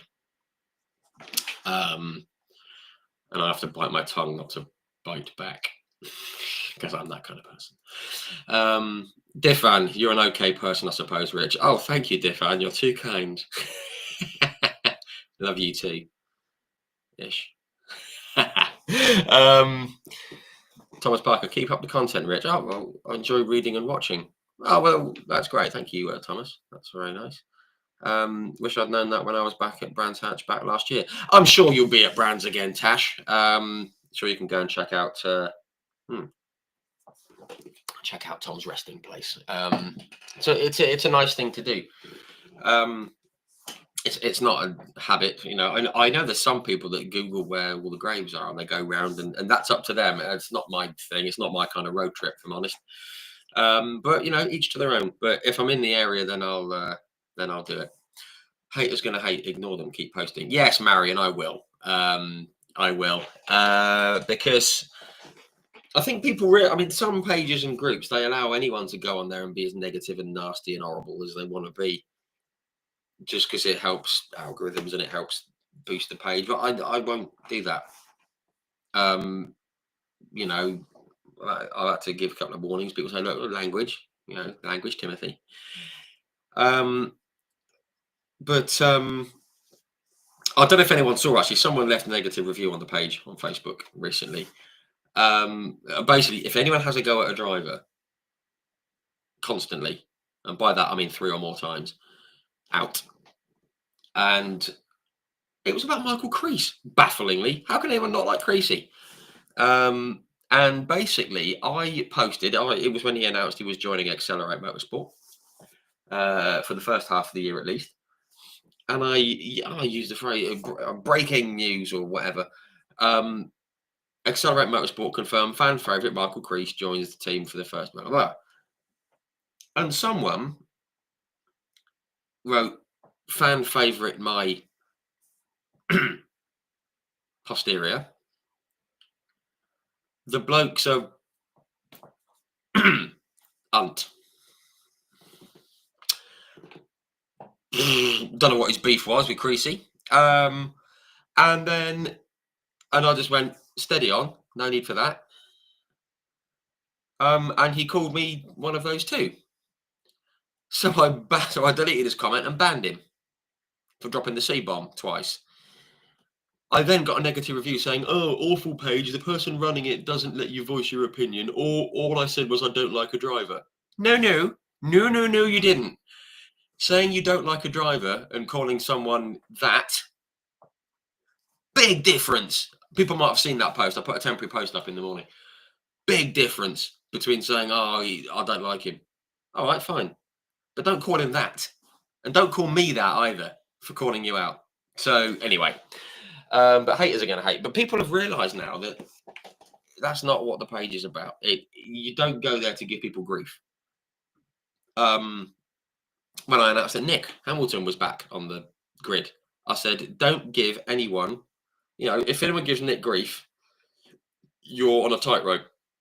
Because of all the people that are on the grid, Nick is the one that deserves to be there more than any others, regardless of results, because of what he goes through and of how inspiring he's an amazing guy, lovely bloke.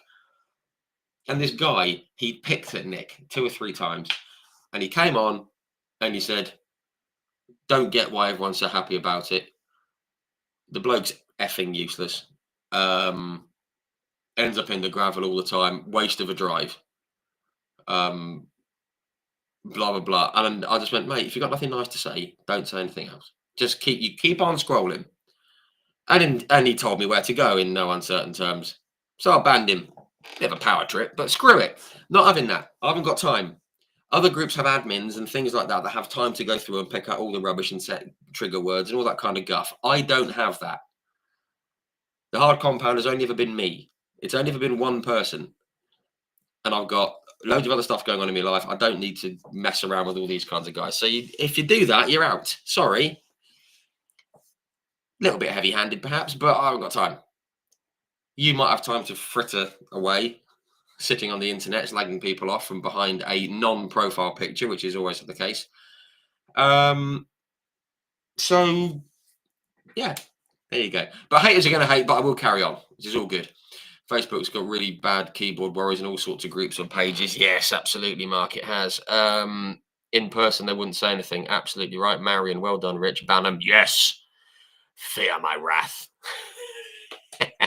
Closest I'm going to get to any kind of power. What we got here, James Harmon. You've been in a car with Nick. Oh, James, that's fab. That's fabulous. Been in a car with Nick. Trust me, that man can drive. You're absolutely right. Wet conditions. Don't know how he did it. Brilliant. He deserves his drive. He gets his budget and his race license. Yes. Someone came on and said that he wouldn't be in the series if it wasn't for his brother. Never taken a penny off of Lewis.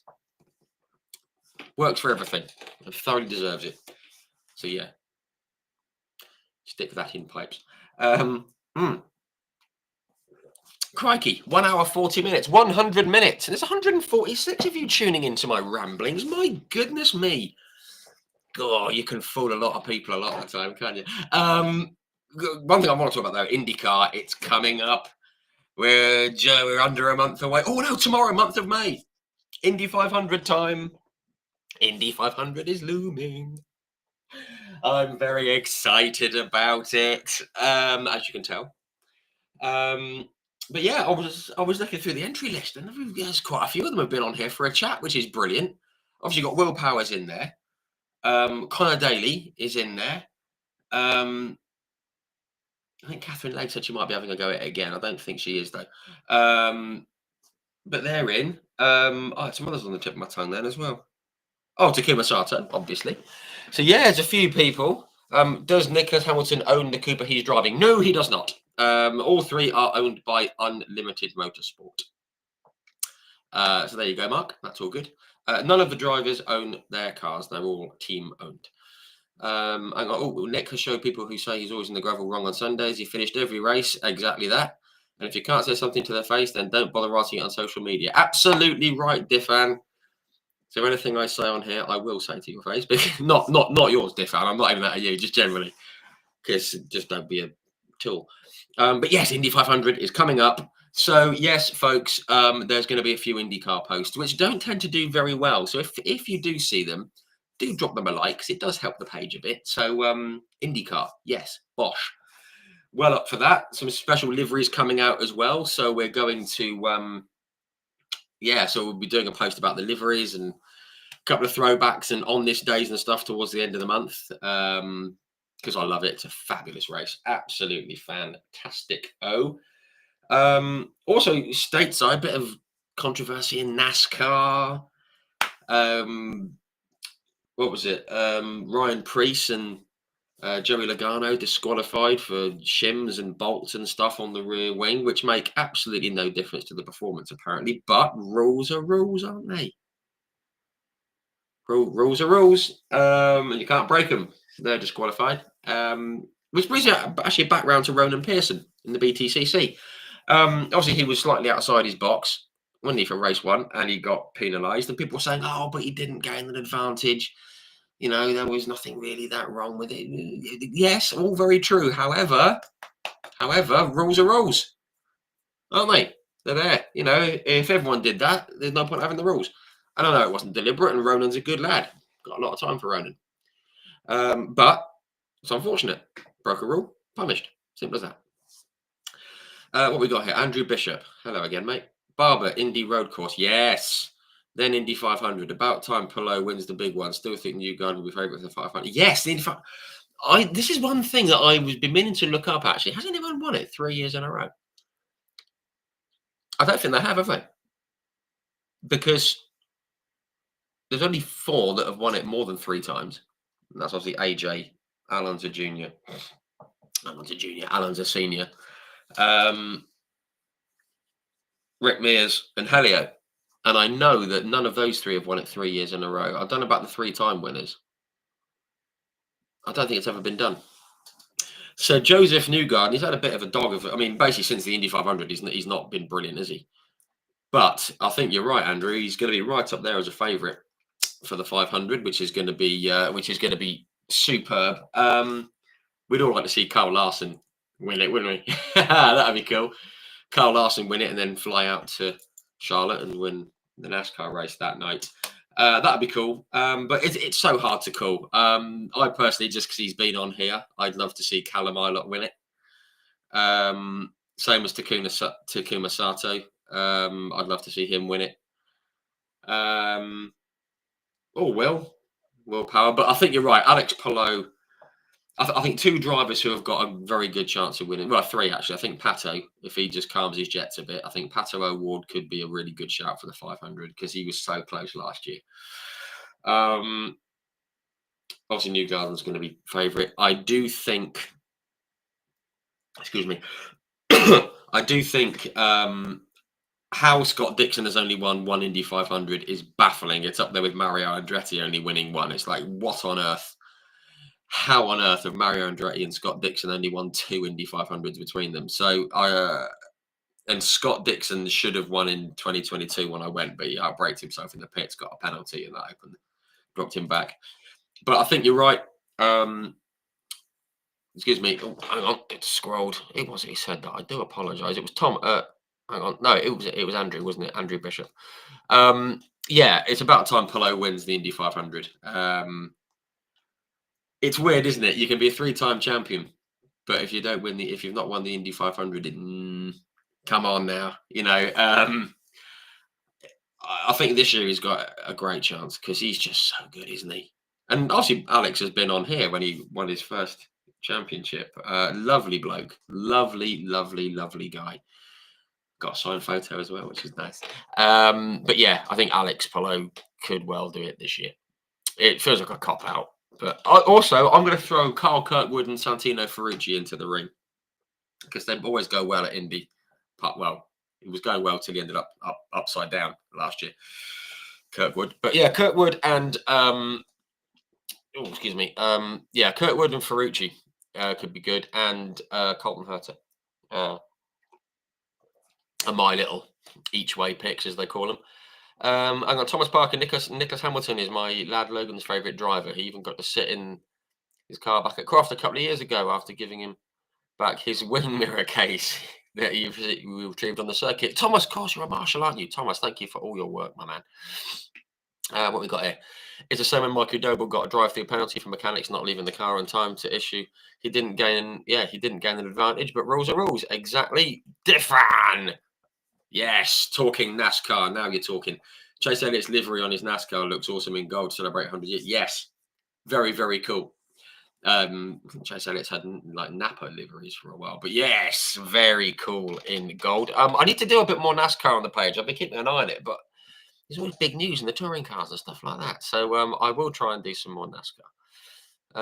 What we got here? Andrew Bishop. Thank you, Rich. No one's won 3 in a row. No, I didn't think they had. It felt very unlikely. There's not many that have gone back to back, are there? So I think I'd like to see Newgarden win it just to see a bit of history, which would be very, very cool. Yes, Stefan, it was 100 years of Napa. That's right. So yeah, no one has won the Indy 500 3 years in a row. That'd be cool to see, wouldn't it? I just hope it goes off on time because I didn't get home. I was on my friend's house watching it last year. It didn't go until 2:30 in the morning. But yeah, so that's pretty cool.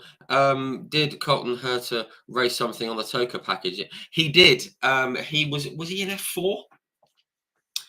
I'm sure he was in F4 or something. I'm going to put this down here. I'm going to have a little googly search. I'm going to Google the heck out of it. Colton Herta. I'm sure, because I'm sure Dan Canish raced against him. Someone raced against him. I can't remember who it was. I've spoken to him and he knew that Colton was going to be good. Right, let's have a look. Hang on. Let's have a Butchazook here.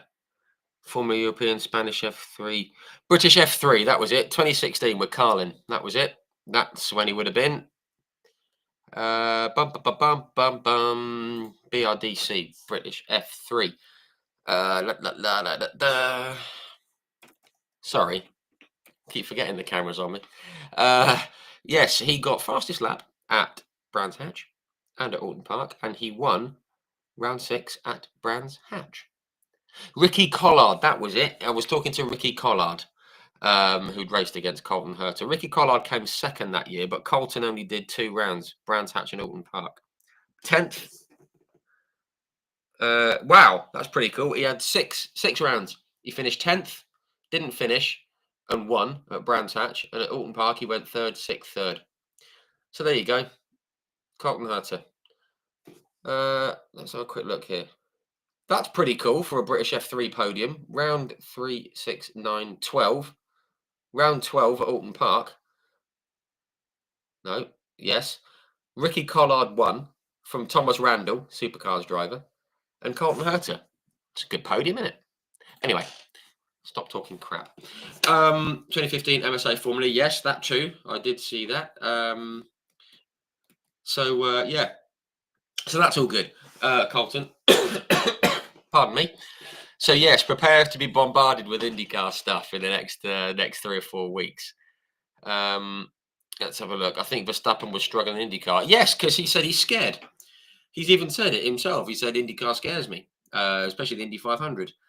I think a lot of F1 drivers would struggle in IndyCar, and I know a lot of IndyCar drivers are ex F1 drivers. So, but it all depends on the driver, you know. So I still think Scott Dixon would have been a world champion if he'd had the crack of the whip in F1. I think he's the most underrated driver for the last 25 years, Scott Dixon. And it's not even close. There you go. So what we got? Always giggle whenever I see Colton Herta mentioned. Herta is a brand of Frankfurter. Yes. Yes, every time I say Herta, it's like, oh, sausages. Yeah, funny. So that's good. But bum bum bum bum. What have we got? I'm sure I saw something about Supercars. Andrew Bishop V8 Supercars Championship ? We love the V8. It's controversial saying this because I know you guys love your BTCC, but Supercars is the best touring car on the planet. But I know the Aussies don't think so. So what do I know? Maybe it's one of those things. If it's a long way over the sea, it feels a bit more glamorous to us. Who knows? But I've always been a fan of supercars. Yeah, I think it's great. I mean, it's been a bit hit and miss the last couple of years just because of it was so Chevy heavy last year. Try saying that when you've had 4 pints. I've only had 1.5. Yeah, supercars. Love supercars. Obviously, bit of a mixed bag this year. Was it like Tickford and Cam Waters did the whole shebang, didn't they?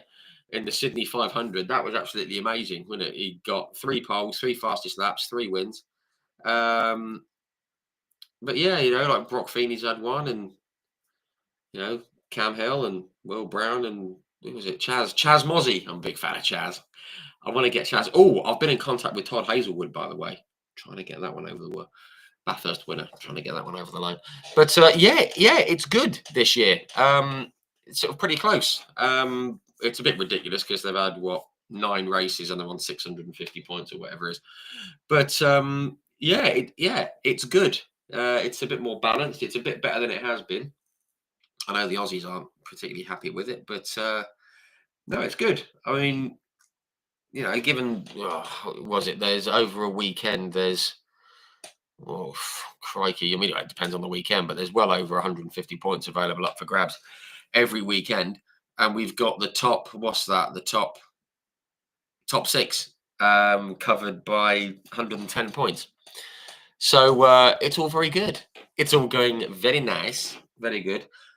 Go on, Rich, getting hammered on a weeknight. No, this is the second one, and I've got no more beer in the house. So behave yourself, Tash. Goodness me, I know where you live. All right, I do. I dropped your prize round for the draw, didn't I? Oh, before I forget about that, folks, I am going to come back to your comments. So I am colossally rambling. Goodness me, talking rubbish as always. However, though, you all entered the Race Against Dementia prize giveaway thing. Some people haven't claimed their prizes, and others have said they just wanted to help and they didn't want the prizes. So I've still got some of the prizes over there. Just to explain, so if you donated £10, you got 10 entries. If you won 2 things last time, you still have 8 entries remaining on my little spreadsheet.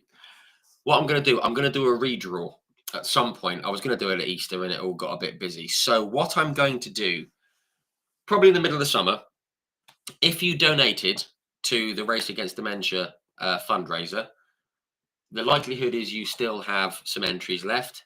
There's some photos still up for grabs. There's a couple of bits of merchandise and things like that. There's about 30 prizes. And I'm going to do a redraw. Just because there's about 5 or 6 that I've been trying to get in contact with and I haven't been able to. And others have said, no, keep the prizes. Which I won't. I'm going to give them to you lovely lot. But I'm going to do a redraw at some point. So I'm going to try and do it live. Unfortunately, you're going to have to take my word for it because I can't get a screen on this. But I am going to do a draw. I'm going to have a different tab up on my screen and I might try and video it. Or I might do whatever. But yeah, so you've got a chance of winning stuff. If you won stuff last time, you might win some more. And if you didn't, you might win some this time. So that's going to come up soon. So keep your eyes open on the page. As it says, 3 articles a day, check in daily. Right. I'm talking guff here. What have we got here? Ba-dum-bum-bum-bum-bum-bum. F3. F3, thanks, James. Thing is, the big ovals require finesse, and a lot of drivers just don't have it. Exactly that. People think, oh, it's just driving around in circles, including my friend Nick, who always says that. It's just going around in circles. Well, all racing is. So pipe that down, Nick. It's a big ovals, yeah, require finesse. Yeah, every oval's different, and they're very, very difficult. Yes, he raced. Yes, Colton Herta raced against Lando Norris and Dan Ticktum. DTM was the best touring cars from the GT. Yes, it was. Mid-90s. Well, you weren't even born, James. But mid-90s, proper job, the DTM. Loved it. I'm getting back into the DTM a bit more. It has become, and as one of the followers said actually on the post a few days ago, it has become another GT series, but I like it. I like it a lot. And I'm in contact with a couple of the drivers, going to try and get them on for a chat, which would be good. Obviously, we've already had Jack Aitken on, which is going to be good, but I've got two or three we're talking about. A certain Mercedes driver for DTM, he might be coming on, so that's very good. So that's good. What we got here? Prefer the shorter races. Be interesting to see how the T8 does with it. Yes, Triple Eight does with Ford Mustang in 2026. Yeah, that's interesting, isn't it? Did you see the uproar when Triple Eight Racing, or Red Bull Ampol Racing, as they're called these days, they are switching to Ford Mustang from Chevy, but they were Ford before, and all the Red Bull Triple Eight fans are going, "Oh, we shouldn't be using Ford." Short memories. 2000 when was it? 2008 was it? Red Fords. 2004 maybe. Can't remember. But yes, Toyota and Walkinshaw Andretti. I mean, I am completely neutral with the hard compound hat on. Without the hard compound hat on, I do have a soft spot for Walkinshaw Andretti United. No idea why. I think it's the Middies electrical livery, the pink one. I quite like that. It's pretty funky. But yes, it will be interesting to see how Triple Eight does next year, 2026. Yes. One day I'm going to get myself out to supercars. It's a bloody long way, isn't it? I mean, let's face it, it's a bloody long way from the west of Australia, let alone the UK. Tash Stratton, we like you rambling. Oh, crikey, there aren't many that do. Oh, Diffan, that's a long message. What we got here? Hyundai seem to be really struggling at the moment in the WRC. Yes, they do. It's even more so over the weekend in Spain. And they haven't even won a single rally yet this year. Elvin's the man to beat. Yes, he is. And I knew you'd get Elvin Evans in at some point, Diffan. You pest. But yes, he is in form. End of last year, he was on it. So, yeah, we'd love to see Elvin Evans, wouldn't we, win the World Rally Championship? I mean, he's got the ability. He's got the car. This feels like a really good year for him to do it, Elvin Evans. Especially for Gwyndaff, my era, Pinksy era. What we got here? Mark O'Neill. Oh, you've enjoyed tonight. Listening, typing, and building a Lego Ferrari Speed Champions to go. You are having a good evening, Mark O'Neill. Hey, talking motorsport and building Lego cars. That's tremendous. Thomas Parker, every racing series drive around in circles, otherwise they'd never see the checkered flag. Yes, I've always said that. There's only two series that don't go around in circles: rallying and drag racing. I think that's it. Can't think of any others. So that's yeah, you're absolutely right. Mustangs are one of the best muscle cars out there. Yes, they are. Elvin Evans is our goat. Yes, he is. I'm trying to think of any better Welsh rally drivers. There aren't any other really. I mean, Gwyndaff was good, but can't think of any more. Crikey, we're approaching 2 hours. I am rambling. Well, it's you guys. You keep asking me things, which is lovely. But I am going to go in a minute. Hill climbs. Yes, we like hill climbs. Andy Prio started in hill climbs, didn't he? Good old Andy Prio. A quick message from him the other day, which was good. What else we got? Anything else you want to talk about, guys? Anything else you want to talk about? We've been going for 2 hours, which is a long time. It's all very nice, though, isn't it? It's all very good. What else have we got? Anything else going on here? Not really, but yeah, as I said, we're going to try and catch up with a few drivers in Spa, so we should have some World Endurance Championship drivers coming on soon, hopefully. Going to be catching up with Marco Apicella, who was an ex-guest on here a few weeks ago. Very good chat that was. Going to be catching up with him in Spa. Not going to let you get away without Formula E. Yeah. Oh, so McLaren are pulling out, aren't they? Yes. It feels strange with Formula E. I mean, because obviously it divides opinion, as the E in anything does. But just as it feels like it's on the cusp of really going big, someone like McLaren pull out, and it's like, oh, for heaven's sake, and it's close. And I should cover it more. I keep meaning to. I did a pre-season preview back end of last year, wasn't it? Because of where the season starts, and I'll be keeping an eye on it. But I just keep trying to find the time to sit and write stuff. But I try. I do try. Yeah. How's the Thomas Parker? How's the weather? Dark, mate. I don't know. I can't see. Quick little turn here. Look in your window. Look, dark out there. Is that my car collection? Got loads of cars there. That's good. Anyway, it's a mess over there. You don't want to see. So that's all very good. Yeah. Anything else you want to talk about? Anything else you want to ask me? Anything? Doesn't have to be about motorsport. And if anyone asks about fighting horse-sized ducks and duck-sized horses, get in the bin. I'm not having it. Not tonight.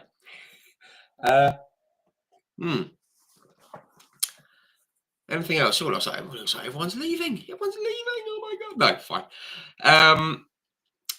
Tash, I've enjoyed tonight's live chat. Good. Well, thank you for your input, Tash, and your comments. Always lovely to see. Been lovely watching and listening to you and seeing everyone chatting in the comments. It has. You're absolutely right. It's been tremendous.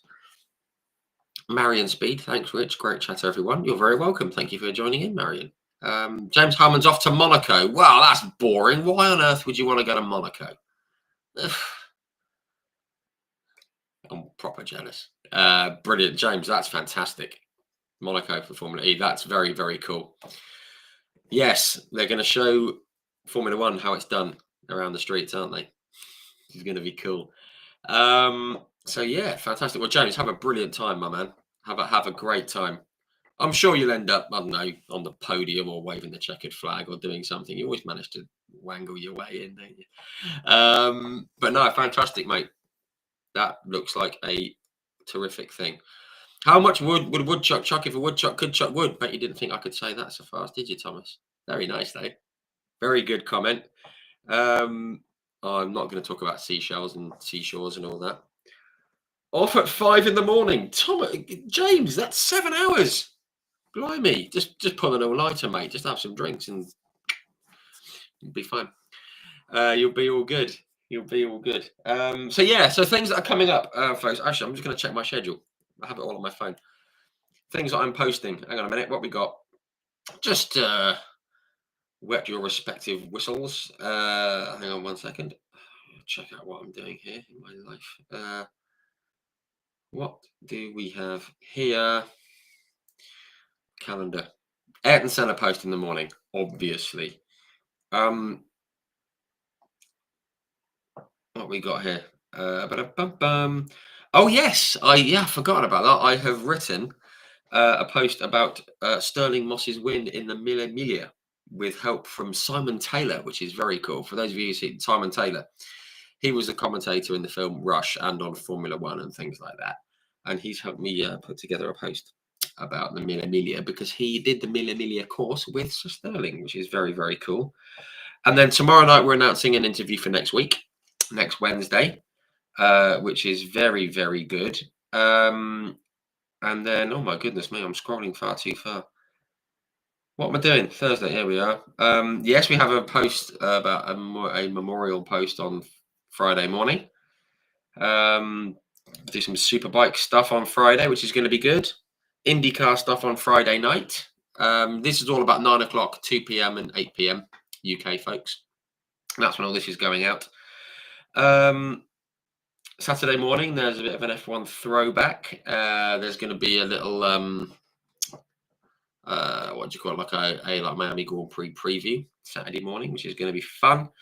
F1 memorial post on that day. Going to be a memorial post on Sunday morning. But of course, Sunday, the 4th of May, Star Wars Day. So if you're a BTCC fan, have a look at the page. Sunday lunchtime. It's going to be fun. And there's also a birthday on Sunday as well. There's the Grand Prix. Oh my goodness. There's loads of good stuff coming up, folks. So don't forget. So that's all very good. Thomas Parker, he says he's been an arse. So you haven't been an arse, Thomas. You have not been an arse. We love the comments and the questions and the input and everything. It's all very nice. It's all very good. What else we got going on here? Best one is a horse-sized duck or a duck-sized horse. Yeah, I started that over on Hopper's chat, didn't I? Would you rather fight? What was it? Would you rather fight one horse-sized duck or 100 duck-sized horses? And I have always said I'd rather fight 100 duck-sized horses. Could you imagine a duck the size of a horse? The beak on it, it'd have your head off. At least, you know, at least with 100 duck-sized horses, you can kick them. Not that I condone kicking animals, of course, but there you go. There's a whole story behind this, folks. Sorry about that. May the 4th be with you. Exactly. And also, Monday, Revenge of the 5th.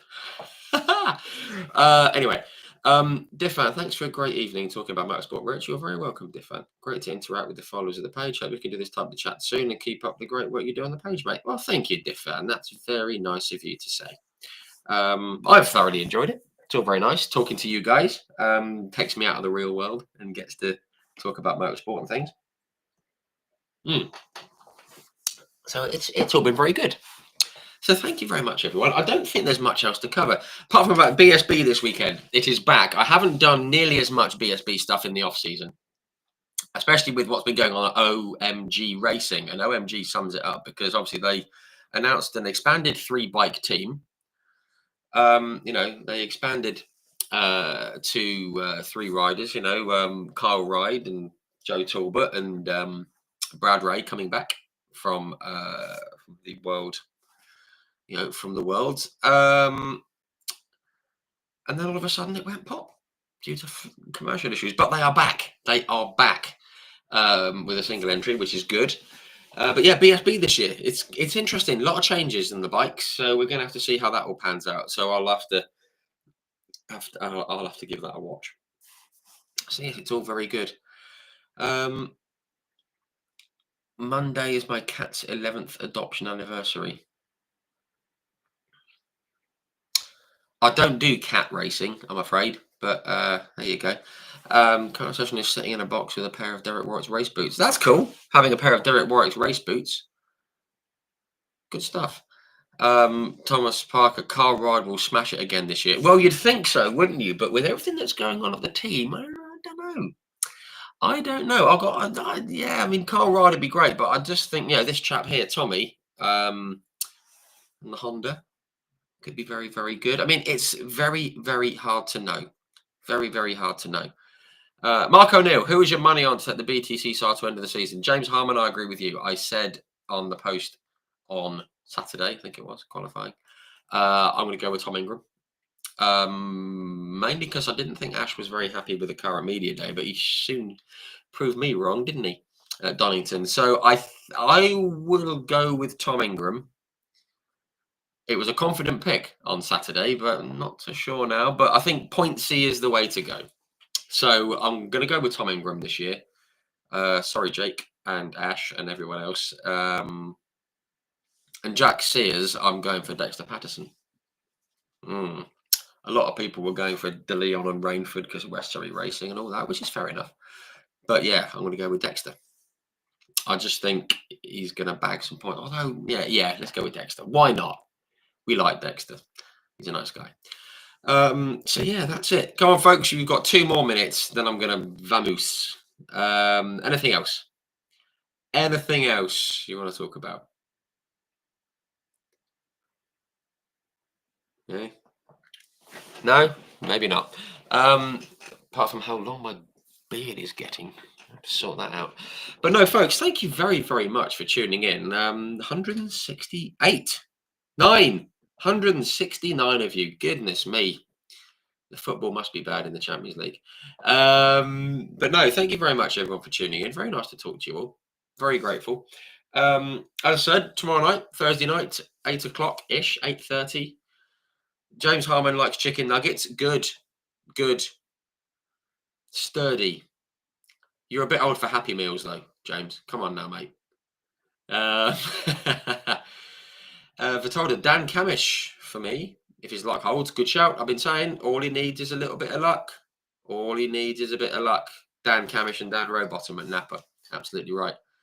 Could Osborne take the Jack Sears, or is he not allowed? He can, because they've changed it this year. If you've had a podium, one podium, you can win the Jack Sears. So Ronan Pearson, despite having won a race, I think, can win the Jack Sears.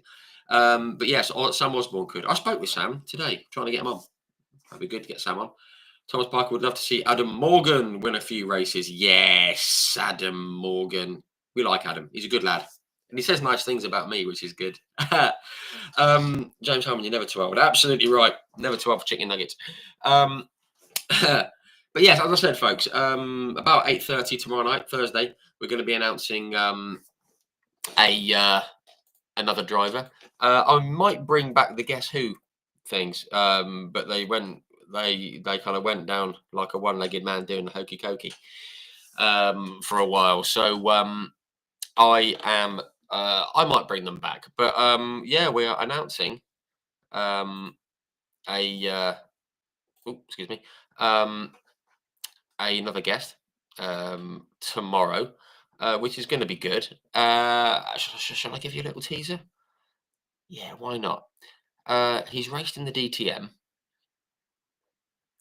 and he's raced in single seaters. And he's raced in the Porsche Super Cup and in the Bathurst 1000. Have a think. But yeah, announcing that chap tomorrow. It's Max Verstappen. It's not Max Verstappen. Sorry, folks, to disappoint. But actually, you're not as far away as you might think, geographically. Anyway, I'll leave that with you. Right, I am going to balance. Oh, hang on, I've got one more little swig left. I'll have that. Ivan Muller. No, Ivan's already been on. Yes, Ivan Muller has already been on. Check that out. I've just finished that. I'm going to balance it off with a cup of tea. So anyway, folks, thank you very, very, very much indeed for tuning in. It's been lovely. 2 hours, 13 minutes. My goodness. I promise I won't be talking for as long next Wednesday. So yeah, folks, you got Wednesday. We're live. Good content coming in the interim. And then there'll be sporadic bits and pieces from Zolder and Spa next weekend, you lucky sausages. Lucky sausages. Jos Verstappen. Jos Verstappen. Well, yeah. I mean, it's kind of close to Max. It's not that close to Max. Unfortunately, it's not Jos Verstappen either. But, you know, think touring cars and things like that. Yeah. Well, that's it tomorrow. Anyway, folks, good stuff coming up. As I said, always check in on, even if you don't get your notifications, pop onto the Facebook, 9 o'clock in the morning, UK-ish. There's a post goes out there, and there's normally one at 2 o'clock in the afternoon, UK, and one at about 8 p.m. in the evening. So come along, join in the fun. Don't miss out. Don't rely on notifications. They're very irregular. So yes, folks, thank you very much to everyone. There's been loads of you tuning in on Facebook and Twitter and YouTube. So thank you very much. Appreciate the support. And yes, Ayrton Senna post coming tomorrow morning. We have to remember the great man every year. So thank you very much. Much appreciated. I need to go and finish some things for my day job. But take care, everyone. And we must do this again sometime. Take care. Thanks very much. Rich from the Hard Compound, signing off.